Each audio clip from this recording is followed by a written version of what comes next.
Mostly جو ہمارا عقیدہ اس وقت معاشرے میں پایا جا رہا ہے نا، توحید کے حوالے سے، آ، میں اس طرف تو میں نہیں جانا چاہوں گی، لیکن یہ ہے کہ اس چیز کو، اس سینیریو کو سامنے رکھتے ہوئے ہمیں ہر ایک کو اپنے عقیدے کو چیک کرنے کی ضرورت ہے، ٹھیک ہے؟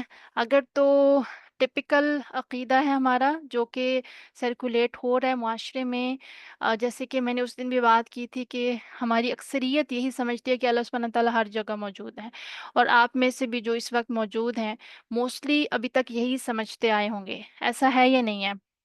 کون کون یہ سمجھتا تھا کہ ہم نے بچپن سے یہی سنا ہے، اور آپ آپ کا عقیدہ اسی چیز کے اوپر بنا ہوا تھا کہ اللہ تعالیٰ ہر جگہ موجود ہے، ٹھیک ہے؟ تو آپ میں سے میکسیمم، مجھے آپ نہ بھی یس نو کہیں تو مجھے میکسیمم کا پتہ ہے کہ عقیدہ ہمارا یہی ہے، جب تک کہ کیونکہ ہم نے قرآن و سنت جب کھول کے پڑھنا نہیں ہے، ہمیں صحیح پتہ نہیں چلے گا کہ اللہ سبحانہ تعالیٰ آ، کہاں ہیں، اور اس وقت جو ہے وہ ہم یا ہمیں کس چیز کس عقیدے پہ ہمیں اپنا تکیہ کرنا چاہیے، تو ہمیں کیسے پتہ چلے گا؟ ظاہر ہے جو دین آپ جنریشن ٹو جنریشن جو آگے ٹرانسفر کرتے ہیں، وہ ضروری نہیں کہ وہ دین ٹھیک ہے، ٹھیک ہے؟ ہمیں خود قرآن و سنت کے کو کھول کے پڑھنا چاہیے، کب تک ہم اپنے آباء و اجداد کے طریقے کو لے کے چلیں گے، کب تک ہم ان رسومات کو فالو کریں گے؟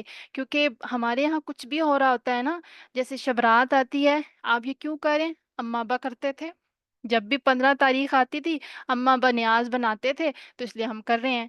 اور اس کے علاوہ وہ آئے، شب معراج آئے، ٹھیک ہے، جو 27ویں رجب کو ہوتی ہے، وہ کیوں کر رہے ہیں؟ اما ابا کر رہے تھے، ہم نے بھی یہی کیا، مطلب ہمارے تو پیچھے سے یہی چلا آ رہا ہے، تو ہم بھی اسی وجہ سے کرتے ہیں، مطلب ہمارے پاس کوئی اتھینٹک وہ نہیں ہے، ریزن نہیں ہے کسی بھی عمل کو کرنے کا۔ تو یہ ساری چیزیں عقیدے سے ریلیٹڈ ہیں، اگر ہمارے عقیدے میں بدعت ایڈ ہو گئی ہے، اور وہ شب رات اور شب معراج اور یہ ساری چیزیں ہم صرف اس لیے وہ ان کو سیلیبریٹ کر رہے ہیں، اس کے پیچھے آپ کا اپنا کوئی وہ نہیں ہے، آپ کی تھاٹس نہیں ہیں، آپ کی کوئی تھنکنگ نہیں ہے، کوئی آپ کی ریسرچ نہیں شامل، تو آپ کیا ایک بدعت کو پروموٹ کر رہے ہیں، اور بدعت عقیدے کو خراب کرنے والی چیز ہے، جیسے جو سرقہ ہے شہد کو شہد خراب کو کر خراب دیتا ہے کر نا، دیتا ہے نا، ایسے ایسے ہی ہی اس طرح اس کی طرح کی بدعت جو ہے وہ آپ کے ایمان کو خراب کرتی ہے، ٹھیک ہے؟ یعنی عقیدے کو خراب کرتی ہے، تو اس لیے عقیدہ بہت زیادہ اہم ہے، اور اس کی میں کیوں اتنا زیادہ اس کے اوپر سٹریس دے رہی ہوں، کیونکہ ہمارے سلف نے ہمیں جس چیز کی امید دلائی ہے کہ انسان اگر گناہ گار بھی ہوگا نا، قیامت کے دن اس کے عقیدے کو چیک کیا جائے گا، اگر اس کا عقیدہ درست ہے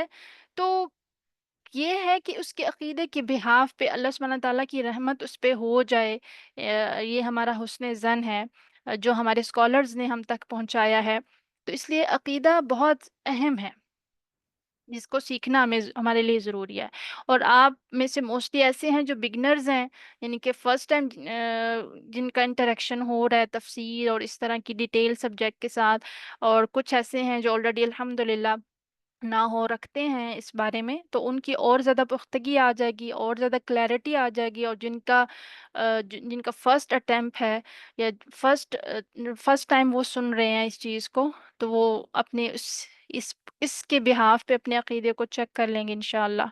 تو اس میں ہر ایک کے لیے بہت سارے پرلز ہیں جو بہت امپورٹنٹ ہیں اور بہت قیمتی ہیں، جن کو اپنانا انتہائی اہم ہے ہمارے لیے، ٹھیک ہے؟ تو چلیں، آج کا ہمارا یہ والا ٹاپک ہے عقیدہ توحید فی اسماء و صفات، ٹھیک ہے؟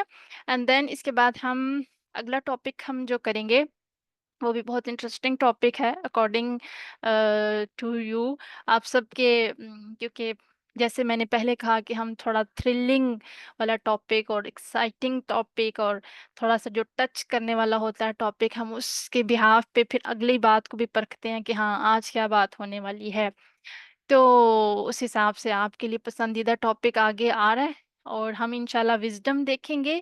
ابھی تک ہم نے جتنا پڑھا ہے نا، جیسے الحمد للہ رب العالمین، اینڈ دین الرحمن الرحیم، اور آج ہم انشاءاللہ اپنی آیت نمبر 3 کو بھی کنیکٹ کریں گے اس کے ساتھ۔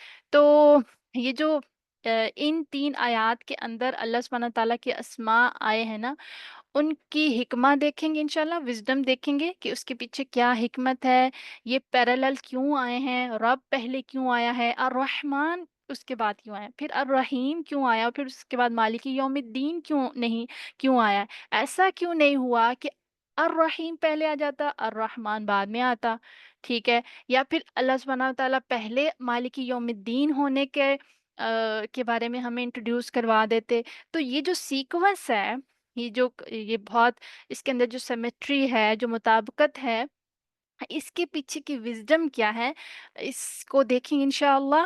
اینڈ دین پھر آج ہم فائنلی اپنی آیت نمبر 3 پہ چلیں گے، جو کہ ہمارا ٹاپک ہوگا مالک اور ملک۔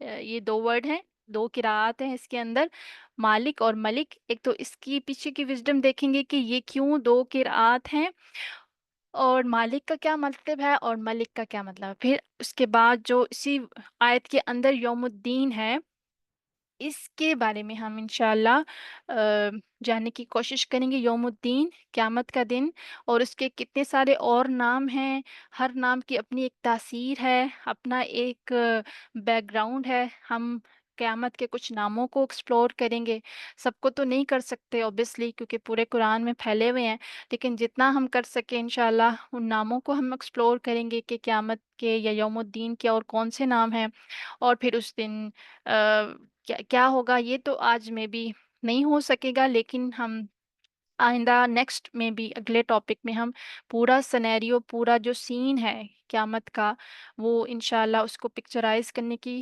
کوشش کریں گے through words and through Quranic, اور اللہ کے رسول صلی اللہ علیہ وسلم کی جو احادیث ہیں اس کے تھرو ہم اس کو پکچرائز کرنے کی کوشش کریں گے، اور سمجھنے کی کوشش کریں گے کہ کون سا مرحلہ، کس مرحلے پہ کیا ہوگا، سب سے پہلے کیا ہوگا، نفخہ جو اول ہوگا وہ کب ہوگا، کس وقت ہوگا، پھر نفخہ ثانیہ جو ہوگا، دوسرا نفخہ جو ہوگا وہ کب ہوگا، اینڈ دین سو آن، ہم پوری، تاکہ ہمیں ہر مرحلے کا پتہ ہو اور ہمارے سامنے ہو چیزیں، ہمارے سامنے نہیں ہے نا یہ چیزیں، ہم کہتے ہیں اٹس ویری فار، کیونکہ ہم نے کبھی دیکھا نہیں ہے نا، ہم حقیقت کو زیادہ پسند کرتے ہیں، جو چیز ہم اپنی آنکھوں سے دیکھ لیتے ہیں ہم اس پہ زیادہ بیلیو کرتے ہیں، جبکہ قیامت کے اوپر کا یقین جو ہے، جو عقیدہ یوم الآخرہ ہے ہمارا، جو قیامت کے دن پہ ہمارا یقین ہے کہ وہ آئے گی، اس نے آنا ہے، وہ تبھی پختہ ہوگا جب ہمیں پوری اس کے مراحل پتہ ہوں گے کہ کون سے مرحلے پہ کیا چیز ہوگی، کیا کیسے لوگ قبروں سے اٹھائے جائیں گے، اور کیسے میدان محشر میں جمع ہوں گے، کیسے حساب کتاب شروع ہوگا۔ یہ تو صرف 1 2 گھنٹہ 3 گھنٹے کی بات ہے، لیکن اٹس ویری لانگ ڈے، مطلب 50,000 سال کا وہ دن ہے، تو اس 50,000 سال کے دن میں کیا کیا ہونے والا ہے یا ہوگا، یہ سب جاننا بہت اہم ہے، کیونکہ جب جانیں گے تبھی ہل جل کریں گے، تبھی اپنے اندر تھوڑی تھرل آئے گی، تھوڑی سی انسان جو ہے وہ اپنے عمل پہ بھی توجہ دے گا، کیونکہ اس دنیا کی رنگینی میں ہمیں آخرت کمپلیٹلی بھولی ہوئی ہے۔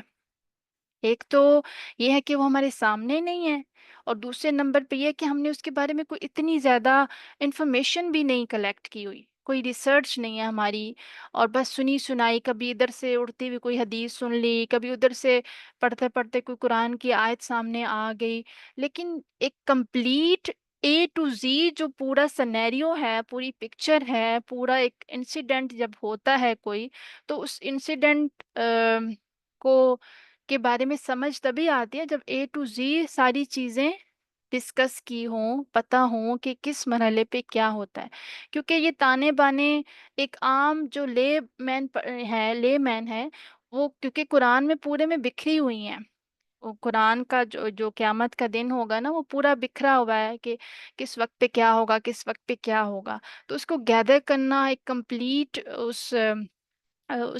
اس میں لانا، یعنی کہ ایک سٹوری کے طور پہ بیان کرنا کہ سٹوری کے کس پنے پہ کیا مرحلہ ہونا ہے اور کیا ہیپننگ ہوگی، تو یہ تانے بانے جوڑنا، یہ ایک عام جو انسان ہے نا، جس کے پاس اتنی نالج نہیں ہے، ٹھیک ہے، یہ ہم گھر بیٹھے قرآن کے کو ایون کھول کے پڑھیں نا، تفاسیر سے بھی ہم اس کو نہیں، تانے بانے نہیں جوڑ سکتے جب تک کہ ہم پراپر جو ہے وہ تفاسیر اور پراپر کسی کے تھرو اس چیز کو سنے نا، کسی نالجبل پرسن کے تھرو اس کو سنے نا. تو اس لیے ہمارے علماء نے بڑے اچھے طریقے سے، اور اس کے اوپر بہت ساری کتابیں بھی لکھی گئی ہیں، قیامت کا پورا منظر کھینچا گیا ہے. تو ہمارے علماء اسکالرز، ہمارے جو ارلی سینچریز کے اسکالرز تھے، کلاسیکل اسکالرز، انہوں نے بڑا اچھا اس کو پکچرائز کیا ہے ہمارے لیے. تو بڑا ایزی ہے اس کو سمجھنا. بس رہ کیا گیا ہے، میری اور آپ کی توجہ، اور میرے اور آپ کے پاس وقت کا ہونا، اور اندر لگن کا ہونا کہ I want to know the day of قیامہ، کہ کیسے سب کچھ شروع ہوگا، کیسے ہر چیز جو ہے وہ اپنے مراحل پورے کرے گی، اور کیسے آ، اختتام کو پہنچے گا یہ سارا مرحلہ. تو انشاءاللہ یہ بہت امپورٹنٹ ہے، اور یہ مالک یوم الدین از دا بیسٹ آیت کہ ہم اس کے انڈر رہ کے یہ ساری جو ہے وہ ابھی سے جان لیں، تاکہ ہم قرآن جب پڑھیں آگے تو اس پورے پکچر کو، پورے سینیریو کو ہمارے مائنڈ میں ہو، اور قرآن کا جو حکم جہاں پہ ہم پڑھیں پھر اس کے اکارڈنگ ہم عمل کرنے میں دیری نہ کریں، اس کو اپنی زندگی میں شامل کرنے میں دیری نہ کریں، کیونکہ وہ قیامت کا دن ہماری نظروں کے سامنے ہوگا انشاءاللہ. ٹھیک ہے، تو آج کا ہمارا جو ٹاپک ہے، فرسٹ ٹاپک جو ہے وہ انشاءاللہ آج ہم شروع کرتے ہیں، عقیدہ توحید فی اسماء و صفات. اچھا، اس میں سب سے پہلے ہمیں یہ جاننا بہت ضروری ہے کہ جو صحیح عقیدہ ہے وہ کیا ہے. ٹھیک ہے، پھر ہم اس کے ساتھ کمپیریٹیولی دیکھیں گے کہ جو عقیدے جو ایسے ایسے گروہ بھی ہیں جن کا عقیدہ درست نہیں ہے. ٹھیک ہے، اور پھر اس کے ساتھ ہم اپنا عقیدہ جو ہے وہ ڈسٹنگش ہم نے کرنا ہے، اس کے اندر فرق ہونا چاہیے.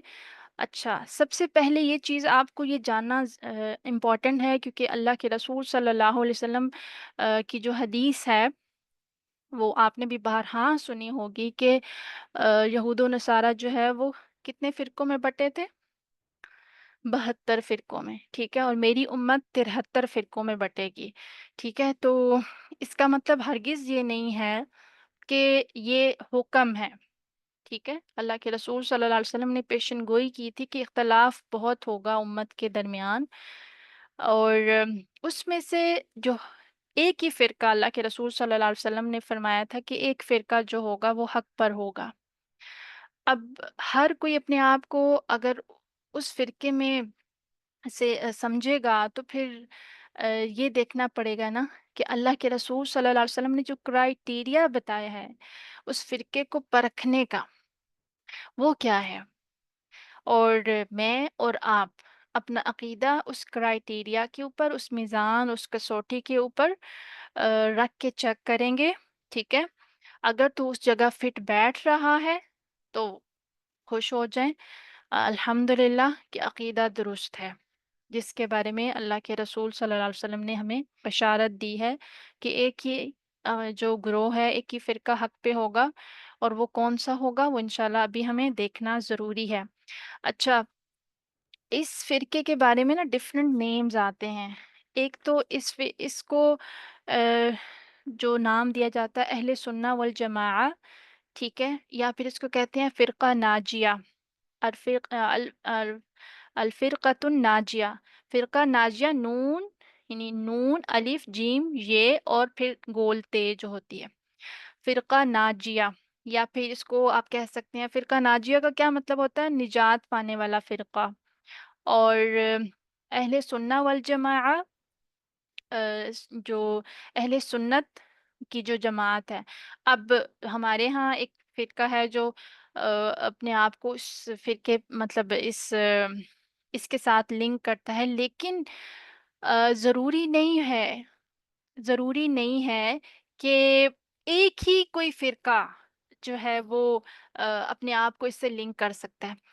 ہر فرقے میں سے بھی لوگ ہو سکتے ہیں، الا یہ کہ اس بہاف پہ کہ ان کا عقیدہ جو ابھی میں آپ کو بتاؤں گی کرائٹیریا اس کے اوپر فٹ آ رہا ہے، میں نہیں بلکہ جو حدیث ہمیں بتا رہی ہے، اگر اس کے اوپر وہ فٹ آ رہا ہے تو دیٹ مین کہ ہر فرقے میں سے بھی لوگ ہو سکتے ہیں، ٹھیک ہے؟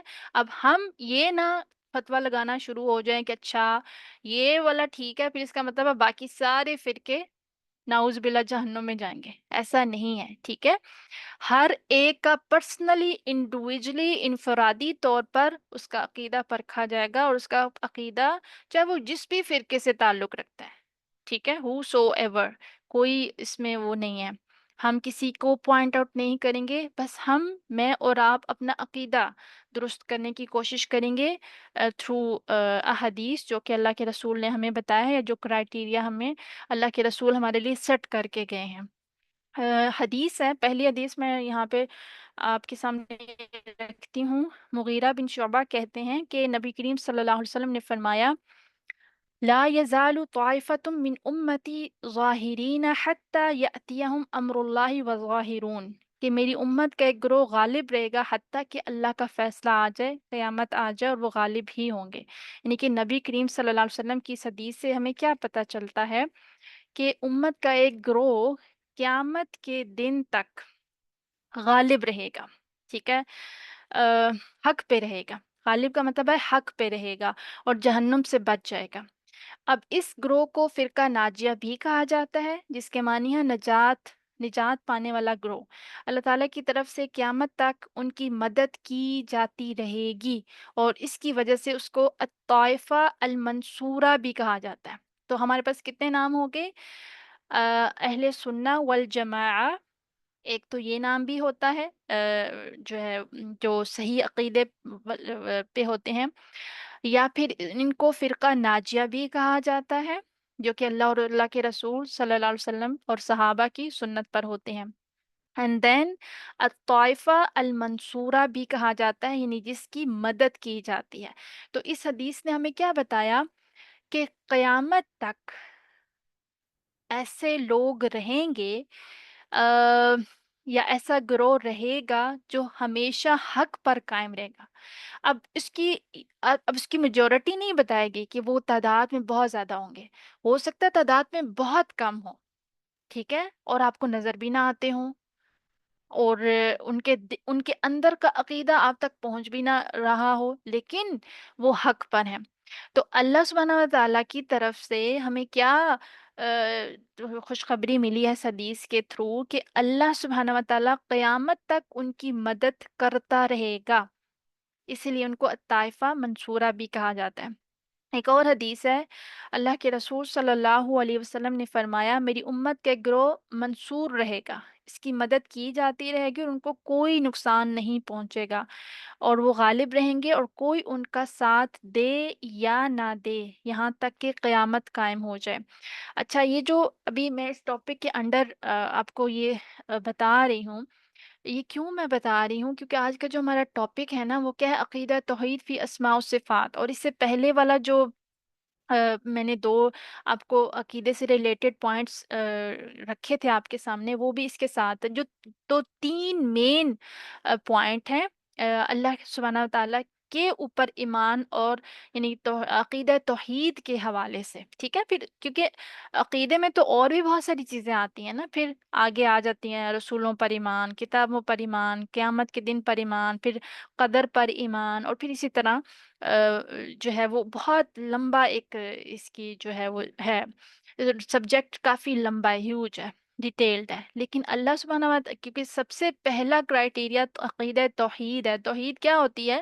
یعنی اللہ سبحانہ و تعالیٰ کے بارے میں ہمارے تھاٹس، ہماری تھنکنگ، ہمارے دل کے اندر اللہ پر ایمان، ہم اللہ سبحانہ و تعالیٰ کی الوہیت، ربوبیت اور اسماء و صفات کے بارے میں ہم کس طرح کا ایمان ہے، کس طرح کا عقیدہ ہے، ٹھیک ہے؟ تو یہ اس حوالے سے ٹاپک ہے، میں دوبارہ ایک دفعہ مینشن کر دوں تاکہ آپ لنک کر پائیں، اور اس میں ہم پڑھ رہے ہیں سب سے پہلے جو صحیح عقیدہ اللہ کے رسول نے ہمیں قرآن اور حدیث کے تھرو ہمیں بتایا ہے، اس کا جاننا بہت ضروری ہے۔ پھر کمپیریٹیولی ہم یہ جان پائیں گے کہ اس کے بعد میں کچھ اور گروہوں کا ذکر کروں گی جن کا عقیدہ اسماء و صفات کے بارے میں کیا ہے، پھر اس کے بہاف پہ ہم پرکھیں گے اپنے عقیدے کو کہ ہمارا عقیدہ کیا ہے، ٹھیک ہے، اور کیا ہونا چاہیے، ٹھیک۔ تو ایک جو حدیث میں نے ابھی آپ کو بتائی کہ میری امت کا ایک گروہ منصور رہے گا، منصور مین یعنی اس کی نصرت کی جاتی رہے گی، مدد کی جاتی رہے گی، اور اس کو کوئی نقصان نہیں پہنچا سکے گا، وہ غالب رہیں گے، کوئی ان کا ساتھ دے یا نہ دے، یہاں تک کہ قیامت قائم ہو جائے گی۔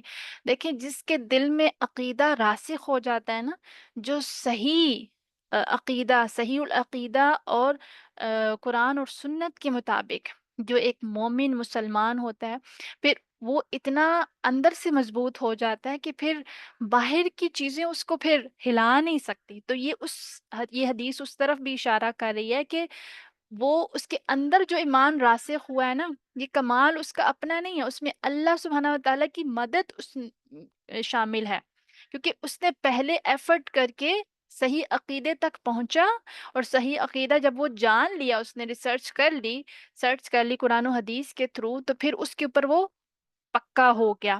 تو پھر پکا جو ہو جاتا ہے نا، پھر اس کے لیے اللہ کی مدد ہے، اللہ کی مدد کا وعدہ ہے۔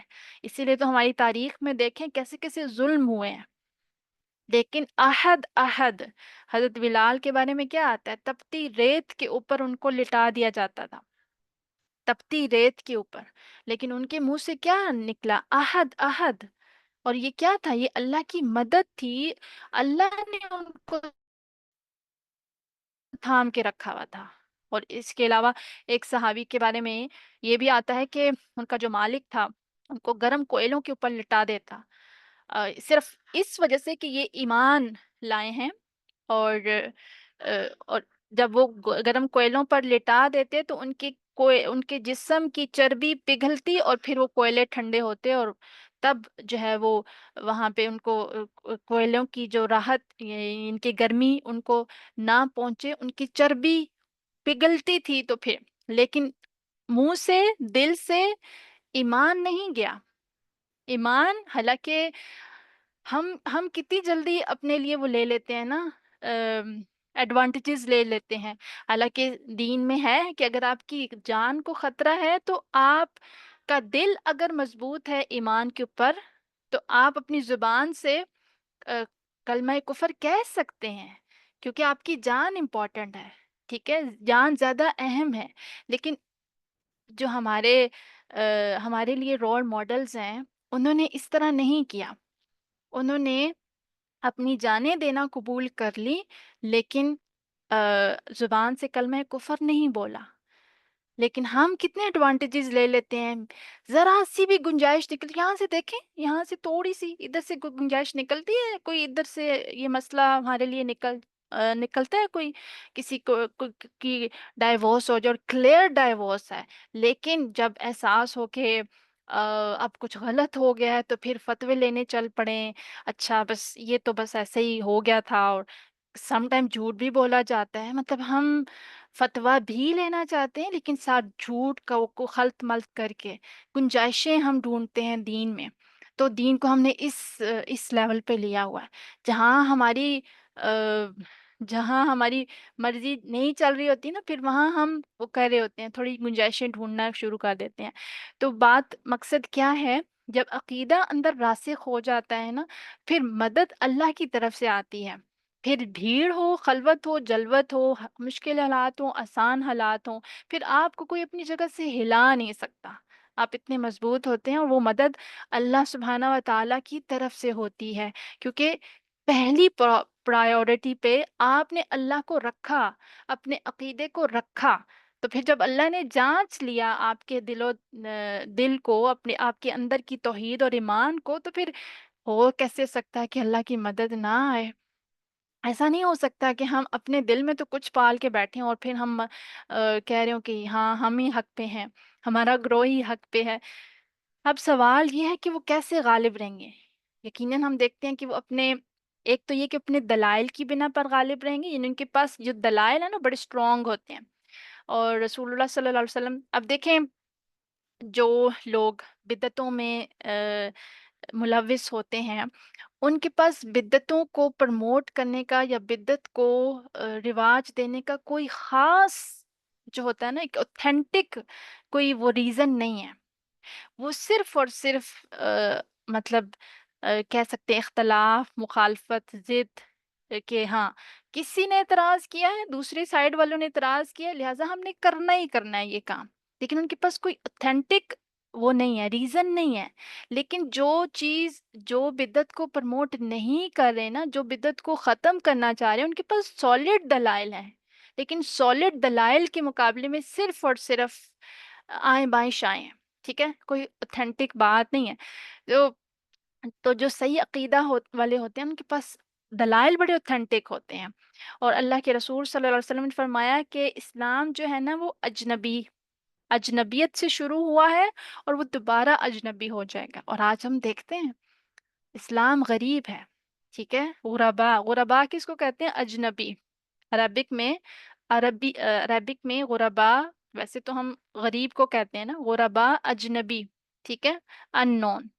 تو اسلام اجنبیت سے شروع ہوا تھا اور اجنبی ہو جائے گا، اور آج ہم دیکھ رہے ہیں آنے والا وقت اس سے بھی سخت ہے، اور اس سے معلوم ہوا کہ جو قیامت تک ایک گروہ غالب رہے گا، اس سے مراد یہ نہیں ہے کہ وہ دنیا میں تعداد میں بہت زیادہ ہوں گے یا ساری دنیا کے اوپر حکمرانی کریں گے، مطلب یہ نہیں ہے، مطلب یہ ہے کہ اپنے دلائل کی بنا پر غالب رہیں گے، ان کے پاس جس بہاف پہ اپنے عقیدے کو لے کے وہ چل رہے ہوں گے نا، وہ اتنا سالڈ ہوگا، اتنا اوتھینٹک ہوگا کہ پھر کوئی اس کے مقابلے میں آ نہیں سکتا، اور ان کے دلائل اتنے غالب ہوں گے، اتنے اوتھینٹک ہوں گے کہ ان کو کوئی ختم بھی نہیں کر سکتا اپنے کسی دلائل کے تھرو۔ تو فرقہ ناجیہ جو ہے، جیسے میں نے بھی کہا، یہ کون سا فرقہ ہے، یا اس کو ہم کیسے کس کرائٹیریا پر پرکھیں گے؟ سب سے پہلی چیز جو ہے نا وہ دیکھنی ہے کہ فرقہ ناجیہ یا اہل سنہ والجماعہ یا پھر الطائفہ منصورہ، یا پھر ان کو یہ بھی کہا جاتا ہے، سلفی بھی کہا جاتا ہے، ٹھیک ہے، یعنی جو سلف و صالحین کے منہج پر ہوتے ہیں، ٹھیک ہے۔ تو ان کا پہلا جو ان کے اندر صفت ہوتی ہے، یا پھر ان کا م، جو پہلا ان کا عمل ہوتا ہے، یا پہلا جو عقیدے کا ایلیمنٹ ان کے اندر ہوتا ہے، وہ کیا کرتے ہیں؟ وہ وہ اللہ کی کتاب کے ساتھ چمٹے ہوئے ہوتے ہیں، ٹھیک ہے، صرف پڑھتے پڑھاتے نہیں ہیں، اللہ کی کتاب کے ساتھ کمپلیٹلی چمٹے ہوتے ہیں، یعنی اللہ کی کتاب قرآن مجید لوگوں کے لیے ایک جو معجزہ کے طور پر اتارا گیا ہے۔ فرقہ ناجیہ ایک ایسا گروہ ہے جس نے اللہ کی کتاب کو لازم پکڑا ہوا ہوگا۔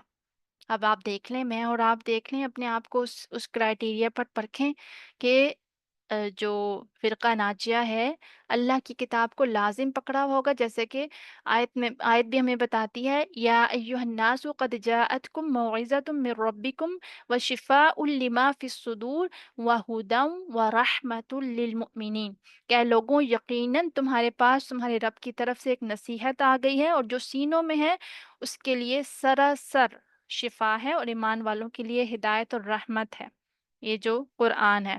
تو ہمیں کیا پتہ چلا، اس آیت نے ہمیں کیا بتایا کہ انسانوں کے لیے اللہ کی طرف سے جو معاوضہ آئی ہے، جو نصیحت آئی ہے، وہ کیا ہے؟ قرآن ہے، اور اس میں کلیئرلی بتا دیا گیا کہ فائدے کیا ہیں، وَشِفَاءٌ لِمَا فِي الصُّدُورِ، کہ سینوں کے اندر کے کسی بھی طرح کے جو کج ہیں، ٹھیک ہے، جو آپ جو ڈاؤٹس ہیں، جو شک ہیں کسی بھی چیز کے حوالے سے، یہ قرآن دور کرنے والا ہے۔ وَشِفَاءٌ لِمَا فِي الصُّدُورِ، سینوں کے لیے شفا ہے، ٹھیک ہے، فزیکل، انٹرنل، ایکسٹرنل، ہر طرح کی شفا ہے، اور بہداؤں و رحمہ، اس میں ہدایت اور رحمت ہے۔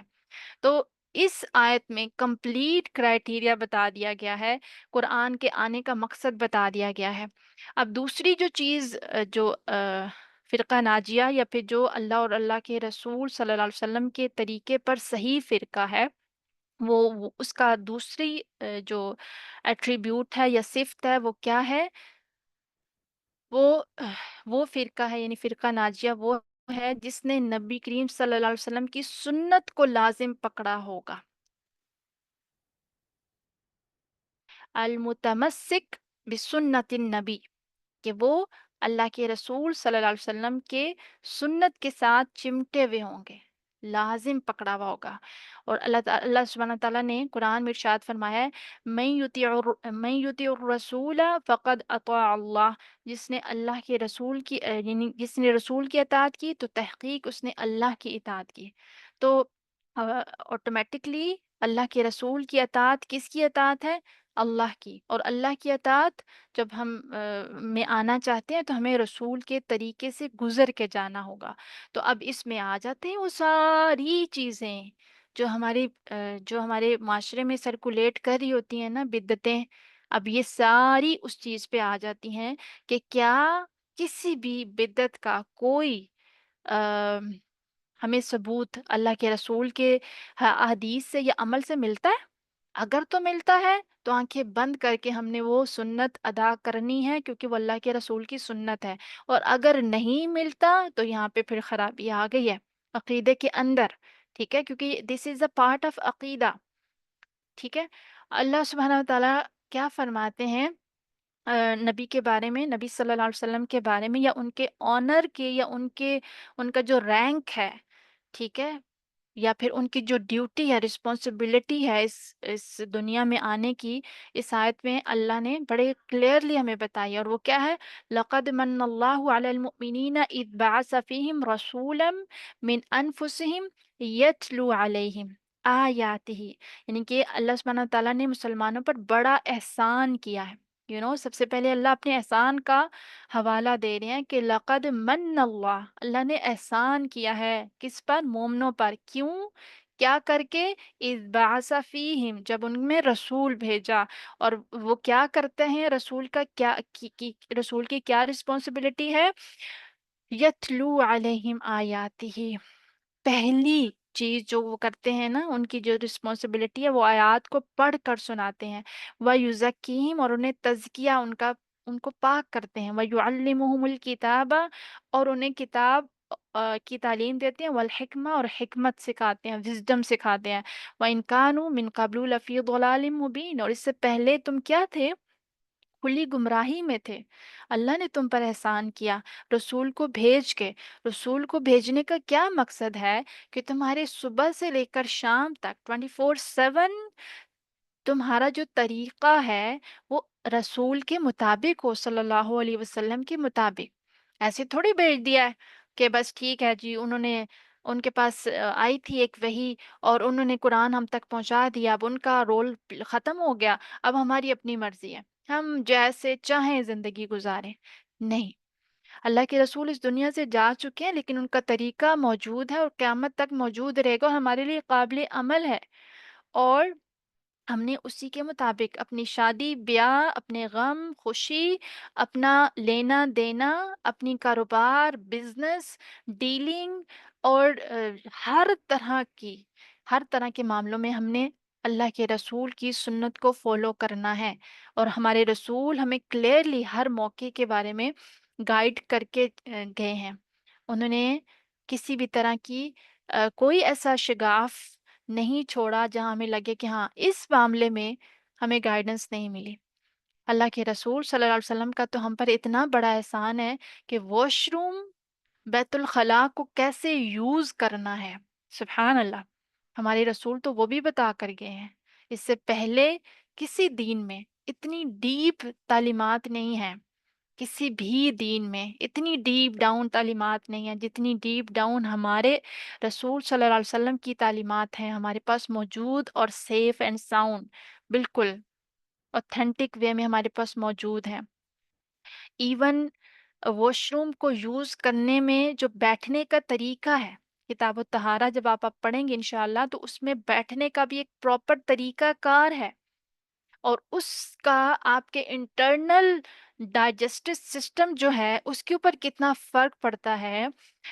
یہ تو پھر ظاہر ہے، آپ سائنس کو آپ جب سرچ کرتے ہیں، سائنس کے حوالے سے پڑھتے ہیں، تو آپ کو پتہ چلتا ہے کہ جو سنت کے طریقہ کار ہیں وہ یعنی کہ آپ عین حق ہیں، اور قابل عمل ہے اور دوسرا عین سائنس کے مطابق ہے۔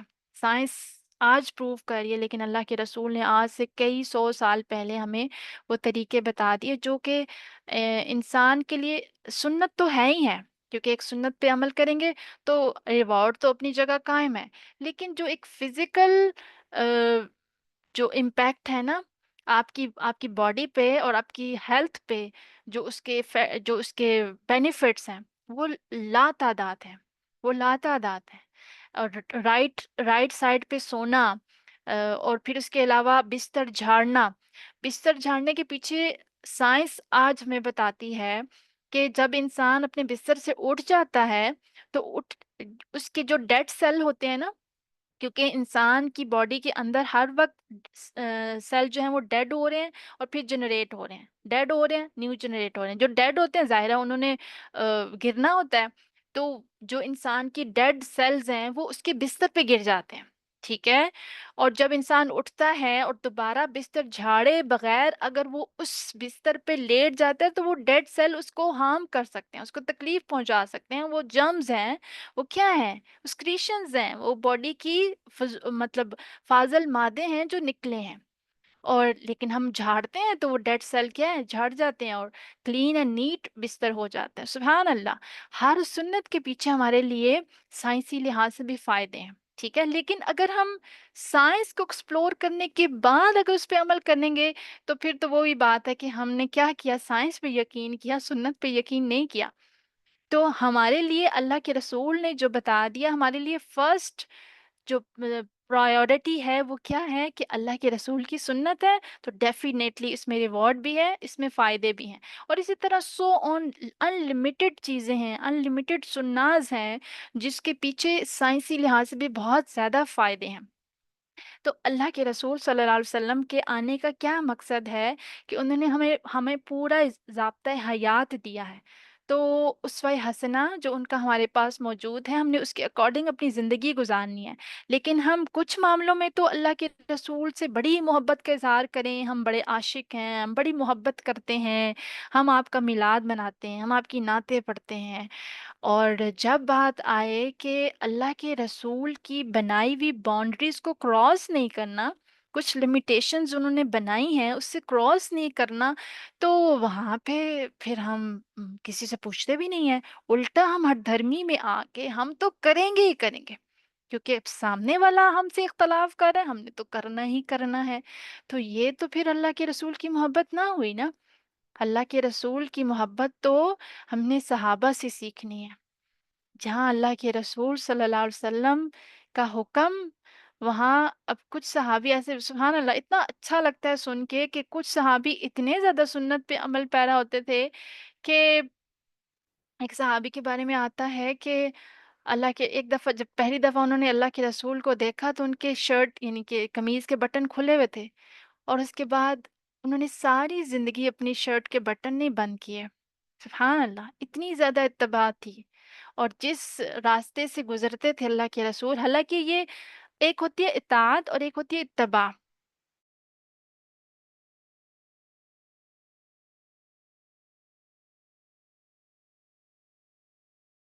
آپ اس کو کریں تو بہت اچھی بات ہے، نہ کریں تو اٹس جائز فار یو، لیکن اتباع تھی، صحابہ کے اندر اتباع رسول صلی اللہ علیہ وسلم تھی۔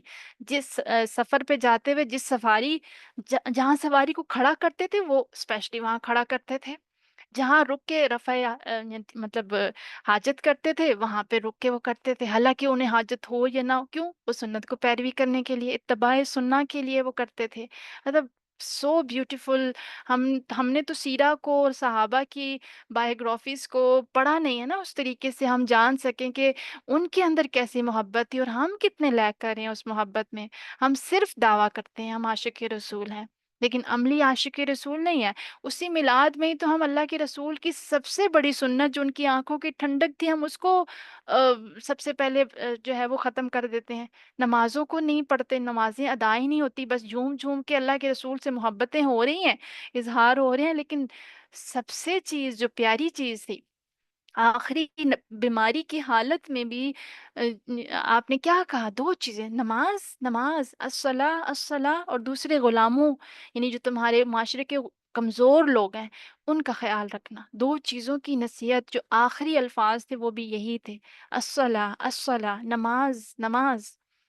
لیکن ہماری نمازیں سب سے پہلے چھوٹتی ہیں، پھر ہم کیسے کہہ سکتے ہیں ہم اللہ کے رسول سے محبت کرتے ہیں اور ہم بڑے عاشق رسول ہیں؟ عاشق تو وہ ہوتا ہے جو فٹ سٹیپس کو فالو کرتا ہے، جیسا آپ کا محبوب چاہتا ہے آپ ویسے ہوتے ہیں، تو پھر آپ کا محبوب بھی آپ کو اون کرتا ہے۔ ایسے نہیں ہوتا کہ صرف ہم دعوے کرتے رہیں اور عمل ہمارا بالکل مطلب کمپلیٹلی اپوزٹ ہو۔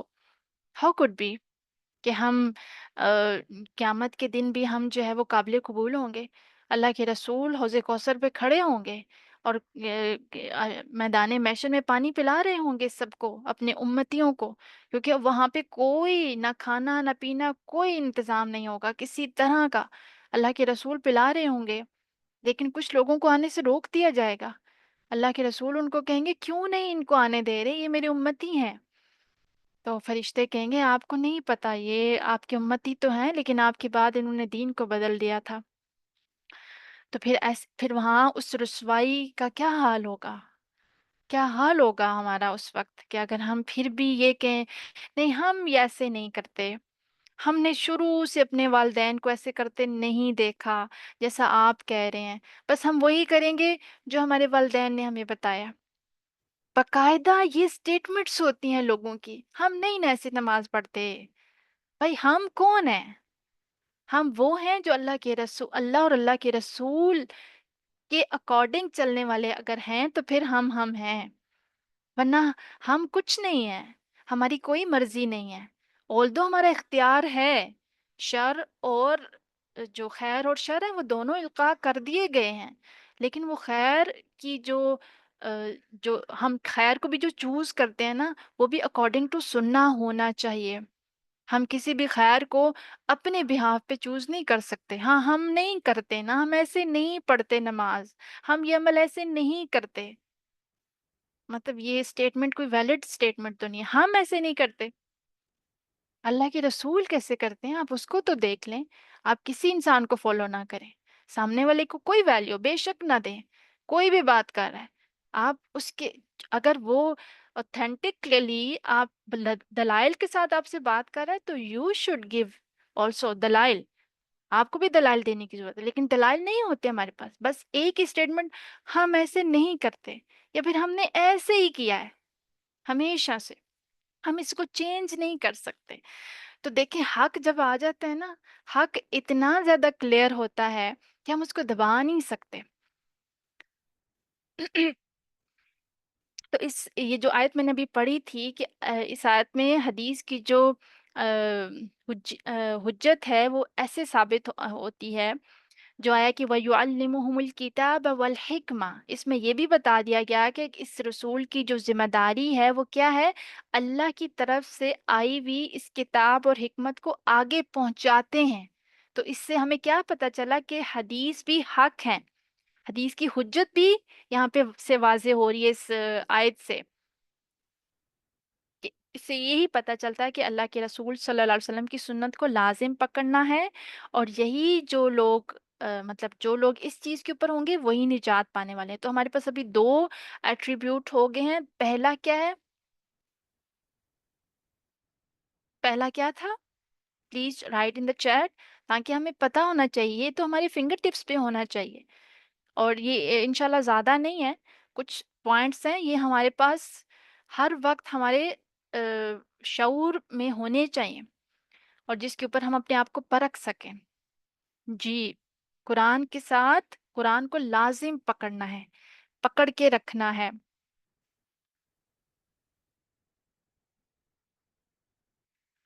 اور دوسری کیا ہے؟ اللہ کے رسول صلی اللہ علیہ وسلم کی سنت کو لازم پکڑنا ہے۔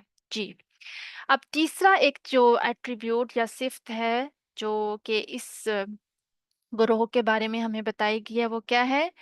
بطریقت الصحابہ رضی اللہ عنہم، کہ صحابہ کے جو طریقہ ہے اس کے ساتھ چمٹ کے رہنا یا اس کو لازم پکڑنا۔ فرقہ ناجیہ یا پھر الطائفہ منصورہ یا اہل سنہ والجماعہ جو ہے وہ گروہ ہے جس نے نہ صرف قرآن و حدیث کو پکڑتا ہے، یعنی کہ قرآن اور حدیث کو لازم پکڑ لیتا ہے یا اس کو پکڑ لینا لازم سمجھتا ہے، بلکہ صحابہ کے طریقے پر بھی جو ہے وہ چلنے کو اپنے لیے راہ نجات سمجھتا ہے۔ جیسے صحابہ نے قرآن و سنت کو سمجھا، اس پر عمل پیرا ہوئے، انہی کے عمل پر اپنے عمل کو پرکھتے ہیں۔ اللہ سبحانہ تعالیٰ قرآن میں فرماتے ہیں فَإِنْ آمَنُوا بِمِثْلِ مَا آمَنْتُمْ بِهِ فَقَدِ اهْتَدَوْا۔ مطلب اتنی کلیئر کٹ یہ آیت ہمیں بتا رہی ہے کہ اگر وہ تمہاری طرح ایمان لائیں، جیسا کہ ایمان تمہارا ہے، تمہارا مطلب ظاہرہ صحابہ کی طرف اشارہ ہے کہ فَإِنْ آمَنُوا اگر وہ ایمان لائیں بِمِثْلِ مانند یا مثال اس کے ما آمنتم جو ایمان تم لائے ہو بھی ہی اس ایمان کے ساتھ، تو کیا ہوگا فَقَدِ اهْتَدَوْا، تو البتہ تو تحقیق وہ کیا ہوگے ہدایت پائی۔ یعنی کہ ہدایت کا کرائٹیریا یا فلاح کا کرائٹیریا یا نجات پانے کا کرائٹیریا کیا ہے کہ ہمیں ایمان لانا ہے جیسا ایمان صحابہ لائے تھے۔ ٹھیک ہے، تو ایمان کے لحاظ سے ہمیں کیا پتہ چل گیا، ہمیں بے یار و مددگار نہیں چھوڑ دیا۔ ہم دیکھیں کہ اچھا کیسا ایمان لانا ہے، ایمان کیسا ہونا چاہیے، ہمارے پاس اگزامپلز موجود ہیں۔ چلے ہم کہیں کہ انبیاء تو بہت ہائی لیول، ہائی رینکس پہ ہوتے ہیں، وہاں تک تو ہم ریچ نہیں کر سکتے۔ اٹس اوکے، ڈونٹ ویری، اللہ نے جو نارمل مثالیں ہیں وہ بھی ہمارے لیے چھوڑی ہیں، صحابہ کی صورت میں وہ بھی انسان تھے، ٹھیک ہے، ان کے پاس وحی نہیں آتی تھی، ان کے پاس بھی نبی کی تعلیمات ہی تھیں، ان کے پاس بھی صرف ہم جیسا ہی 5 فٹ 6 فٹ کا جسم ہی تھا، اور ہمارے جیسے 24 گھنٹے تھے، ہمارا جیسے ہی ذہن اور دل و دماغ تھا، سب کچھ سیم تھا، بس بیچ میں زمان و مکان کی تھوڑی دوری ہے، ادروائز وہ بھی انسان تھے، وہ بھی ہم جیسے ہی کھانا کھاتے تھے، ہم جیسے ہی دن گزارتے تھے، ہم جیسے ہی سوتے تھے، وہ کوئی تیسری دنیا کے انسان نہیں تھے۔ تو ان کی اگزامپل ہمارے سامنے اللہ کے رسول کے تھرو اللہ سبحانہ تعالیٰ نے اس آیت میں ہمیں بتا دیا کہ اگر تمہارے جیسا ایمان ہوگا نا، کسی کا بھی قیامت تک آنے والوں کے لیے یہ آیت اسی طرح ویلڈ ہے، کیونکہ پورا قرآن ہی قیامت تک آنے والوں کے لیے ہے۔ تو اللہ نے بتا دیا کہ جو بھی تمہارے جیسا ایمان لائیں گے نا، سمجھو وہ ہدایت یافتہ ہے، فقد اہتدوا، تو وہ ہدایت یافتہ ہے، اور وہ فرقہ ناجیہ، یعنی ان کے لیے نجات ہوگی، انشاءاللہ وہ فلاح پائیں گے۔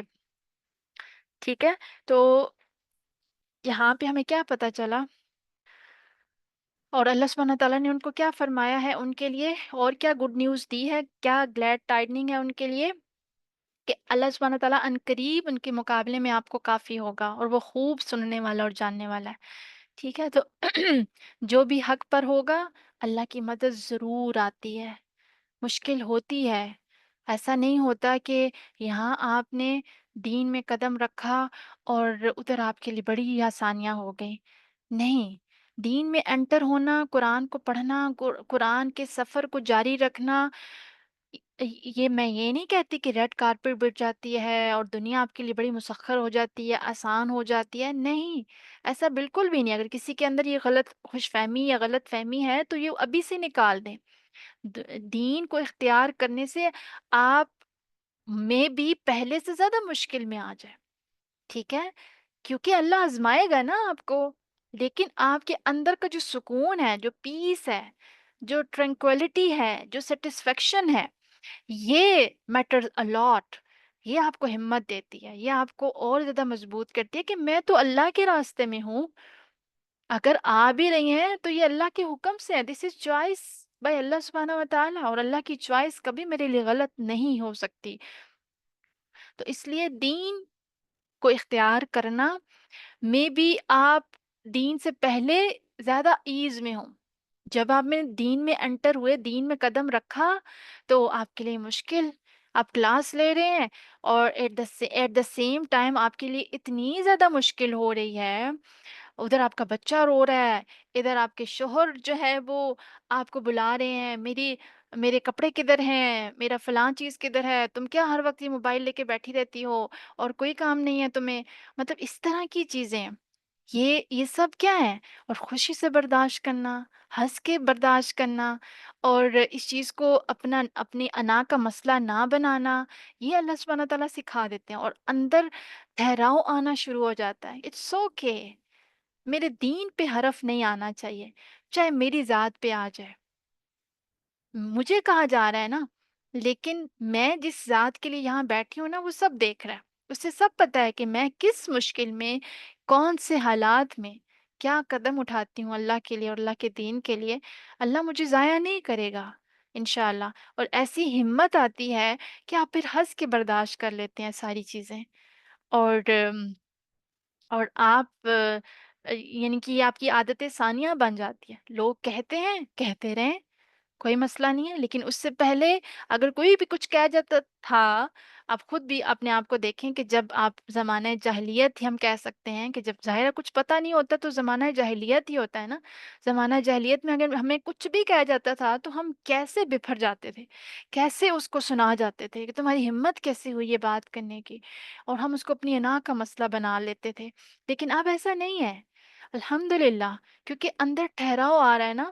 اندر اللہ سبحانہ تعالیٰ اس قرآن کی آیات کو راسخ کر رہے ہیں، ان تعلیمات کو راسخ کر رہے ہیں کہ آئی ایم نتھنگ، میری ذات کیا ہے، میری ایگو کیا ہے، میں کیا ہوں، کچھ بھی نہیں. سب کا سب تو اللہ کا ہے. میں بھی اللہ کی امانت، میری ایگو بھی، میرا جسم بھی، میرا وقت بھی، میری صلاحیتیں بھی، میرا سب کچھ اللہ کی امانت ہے. تو اللہ کے راستے میں اگر مشکل آ بھی رہی ہے، یہ تو کچھ بھی مشکل نہیں ہے ان مشکلات کے مقابلے میں جو ہمارے جو ہے وہ ہمارے صحابہ نے جھیلی ہیں، اپنے وقتوں میں جھیلی ہیں. ہمارے پاس ایک ایک مثال اتنی ایمان افروز ہے کہ ہم اس کے مقابلے میں تو اپنے آپ کو سمجھیں کہ ہم تو کچھ بھی نہیں ہیں. ہم تو ہم تو پتہ نہیں کسی کھاتے میں آتے بھی ہیں یا نہیں آتے، مطلب جب ہم ان کے اعمال کو پڑھتے ہیں. لیکن ظاہر ہے ہر دور کی اپنی چیلنجز ہوتے ہیں. اس دور کے چیلنجز الگ ہیں، اس دور کے چیلنجز الگ تھے. اب یہ ہے کہ اب برائی اتنی آسان ہو گئی ہے، ایک کلک کے اوپر برائی ہے. اب اس برائی سے اپنے آپ کو کیسے بچانا، it's a very big challenge. صحابہ کے دور میں یہ چیلنج نہیں تھا، لیکن ان کے لیے اور بڑے بڑے چیلنجز تھے. اور ہمارے لیے یہ چیلنج ہے کہ سامنے کھڑی برائی کو ہم نے کیسے نو کہنا ہے. یہ چیلنج ہے ہمارے لیے. اور اگر ہم کہہ لیتے ہیں تو انشاءاللہ اللہ سے اچھی امید ہے کہ اللہ سبحانہ تعالیٰ انشاءاللہ اس چیز کو کنسیڈر کرے گا، اور ہمیں اسی طرح کے ریوارڈ سے نوازیں گے جو ریوارڈ ہم ڈیزرو کرتے ہیں. لیکن ہم نے نو کیوں کہا، یہ بھی میٹر کرتا ہے نا. ہم نے نو کیوں کہا، کیا ہم نے صرف اللہ کے لیے کہا؟ ہمارا دل چاہ رہا تھا ایک چیز کے لیے، لیکن ہم نے صرف اللہ کے لیے نو کہا. تو یہ چیز جو ہے نا، یہ اللہ کے ہاں ویلیویبل ہے. ایک اور حدیث میں آتا ہے، عبداللہ بن مسعود سے مروی ہے، نبی کریم صلی اللہ علیہ وسلم نے فرمایا کہ سب سے بہترین لوگ میرے زمانے کے ہیں، جو کہ صحابہ تھے. یعنی اب اللہ کے رسول نے ہمیں بتا دیا کہ آہستہ آہستہ وقت کے ساتھ ساتھ جو ہے نا بہترین اور اچھے لوگوں میں بھی کمی آتی جائے گی. ان کی مطلب میجورٹی نہیں رہے گی، بہت کم مائنورٹی ہوں گے اچھے لوگ. وقت کے ساتھ ساتھ جیسے جیسے وقت آگے جائے گا، سب سے بہترین لوگ میرے زمانے کے ہیں، جو کہ صحابہ تھے اور رضی اللہ تعالیٰ عنہم. اور اگر ہم ان کے طریقے کے مطابق قرآن و سنت کو سمجھیں گے تو پھر ہم ہدایت پہ آ سکتے ہیں، کیونکہ انہی کا گروہ تو حق والا گروہ تھا. اور آج اگر ہم نے دیکھنا ہے کہ کون سا گروہ حق پر ہے، تو ہم نے کیا دیکھنا ہے؟ ابھی جو میں نے 3 پوائنٹس آپ کو بتائے ہیں، انہی 3 پوائنٹس کے اوپر رکھ کے پرکھنا ہے. اگر کوئی ان 3 پوائنٹس کے اندر فٹ بیٹھ رہا ہے تو دیٹ مین وہ انشاءاللہ اللہ سبحانہ و تعالیٰ کے حکم سے صحیح العقیدہ ہے، صحیح عقیدے پہ ہے. اور اللہ سبحانہ و تعالیٰ سے امید کی جا سکتی ہے کہ وہ فرقہ ناجیہ یعنی نجات پانے والے فرقہ میں سے ہیں.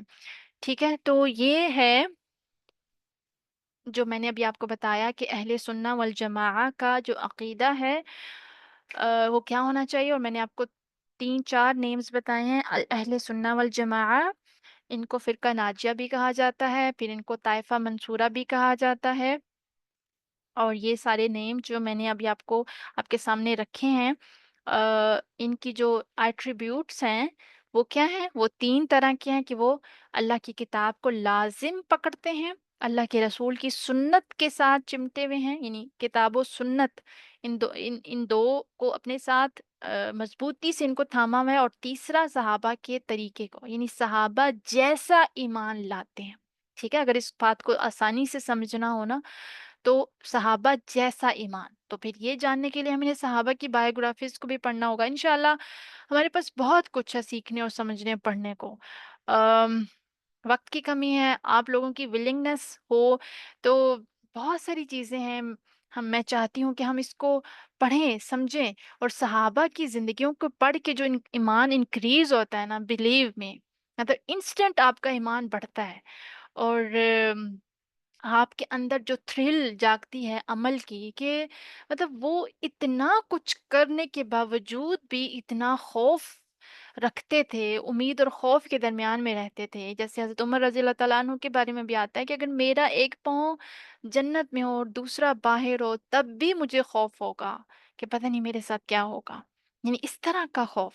اور حضرت عمر رضی اللہ تعالیٰ عنہ کے بارے میں آتا ہے، جب ان کو شہید کیا گیا تھا، اور کیونکہ آخری لمحے ان کو ملے تھے، یعنی کہ کچھ ٹائم وہ زندہ رہے تھے، آ، جب ان کو، یعنی ان کے اوپر جو مرڈر اٹیمپ ہوا تھا، ان کو جب شہید کیا گیا تھا، تو جب آخری لمحے تھے نا بالکل، یعنی کہ سمجھیں کہ آخری لمحے تھے، ان کو بتا دیا گیا تھا کہ مطلب مشکل ہے، سروائیول مشکل ہے، تو حضرت حذیفہ رضی اللہ تعالیٰ عنہ کو بلا کے انہوں نے جو ہے وہ منتیں ایک طرح سے کی، کہ کیونکہ حضرت حذیفہ جو ہے نا وہ سیکرٹ کیپر تھے اللہ کے رسول صلی اللہ علیہ وسلم کے، اور حضرت حذیفہ کو منافقین کے نام پتہ تھے، ٹھیک ہے، اور اللہ کے رسول نے ان کو منع کیا تھا کہ یعنی کہ یہ آپ کے پاس سیکرٹ ہے، آپ نے مطلب اس کو ڈسکلوز نہیں کرنا، تو وہ کیونکہ ان کی جو ایٹریبیوٹ ہے حضرت حذیفہ رضی اللہ تعالیٰ عنہ کے بارے میں آتا ہے، اور میں نے اپنے بیٹے کا نام بھی اسی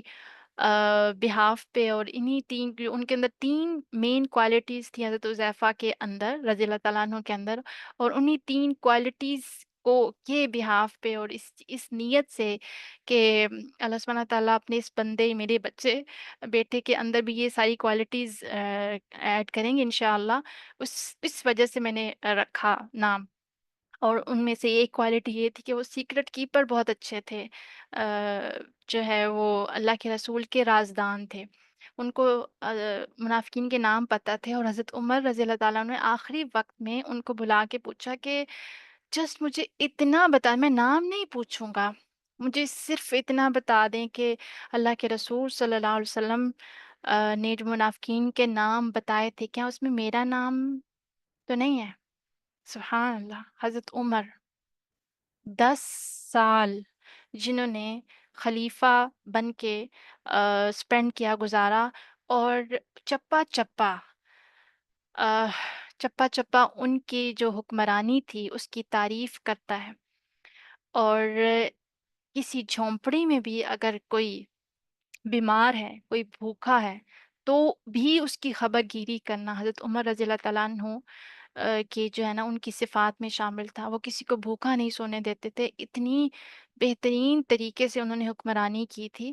وہ شخص پوچھ رہا ہے کہ جس سے شیطان بھی ڈرتا تھا، کہ کہیں منافقین کے جو نام آپ کو بتائے گئے ہیں ان میں عمر ہے، مجھے بس یہ بتا دیں تاکہ میں آسانی سے میری روح پرواز کر سکے، میں آسانی سے دنیا سے جا سکوں۔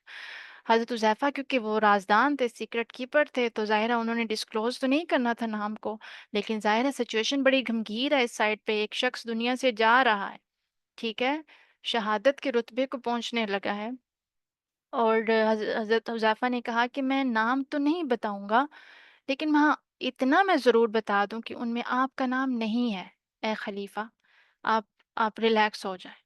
اور ایون سبحان اللہ، مطلب ویری ایموشنل، اور یہاں تک، اور اس کے بعد جو ہے نا وہ اپنے بیٹے کو، یہاں تک نہیں بات ہوئی کہ تسلی ہوگی کہ اچھا شکر ہے میرا نام نہیں ہے، شکر ہے، حضرت حذیفہ نے بتا دیا نہیں، اپنے بیٹے کو جب حضرت حذیفہ چلے گئے، اپنے بیٹے کو بلا کے کہتے ہیں، حضرت عبداللہ بن عمر جو تھے ان کو بلا کے کہتے ہیں، عبداللہ جب میں مر جاؤں، یعنی میں دنیا سے چلا جاؤں، تو میرے جنازے میں تم دھیان رکھنا کہ میرے جنازے میں حضرت حذیفہ شمار ہوئے تھے یا نہیں، ہوتے ہیں یا نہیں ہوتے۔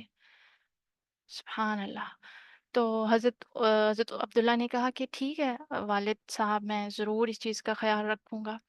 تو جب ان کی روح پرواز ہو گئی، ان کا نماز جنازہ جب پڑھایا جانے لگا، تو حضرت عبداللہ بن عمر نے باقاعدہ طور پہ اس چیز کا خیال کیا کہ کیا حضرت حذیفہ موجود تھے ان کے جنازے میں۔ تو حضرت حذیفہ رضی اللہ تعالیٰ عنہ موجود تھے نماز جنازہ میں، تو انہیں تسلی ہو گئی کہ الحمدللہ میرے والد کی روح جو ہے نا اور زیادہ پرسکون ہوگی۔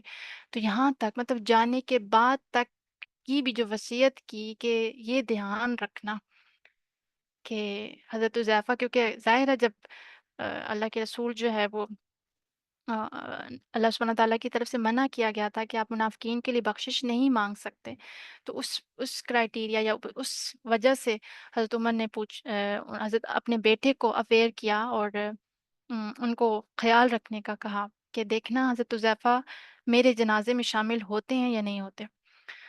تو یہ ہے ایمان ان لوگوں کا جن کی طرح کا ایمان ہم نے لانا ہے، کیونکہ اللہ نے بتا دیا کہ اگر تم اس طرح کا ایمان لاتے ہو تو فقط اہتدوا، انشاءاللہ تم ہدایت پا جاؤ گے۔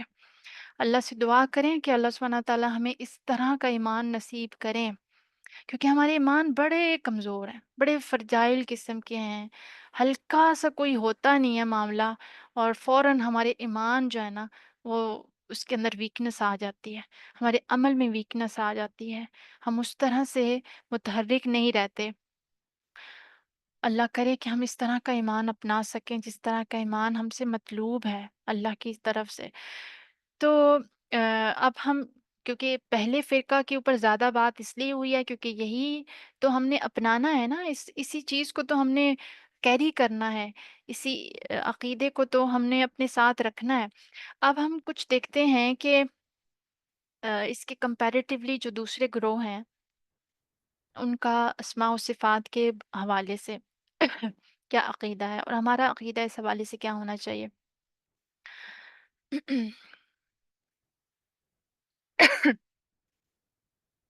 اچھا، اب توحید اسماء و صفات، اس کا تعلق اللہ کے نام اور اللہ کی صفات سے ہے، اور میں چاہتی ہوں کہ آج ناموں کے تعلق سے، صفات کے تعلق سے جو ایک منہج ہے، جو حق ہے وہ واضح ہو جائے، اور جو ملحدین کا الحاد ہے نا وہ بھی واضح ہو جائے۔ تو رحمان اللہ کا نام ہے، رحیم اللہ کا نام ہے، ٹھیک ہے۔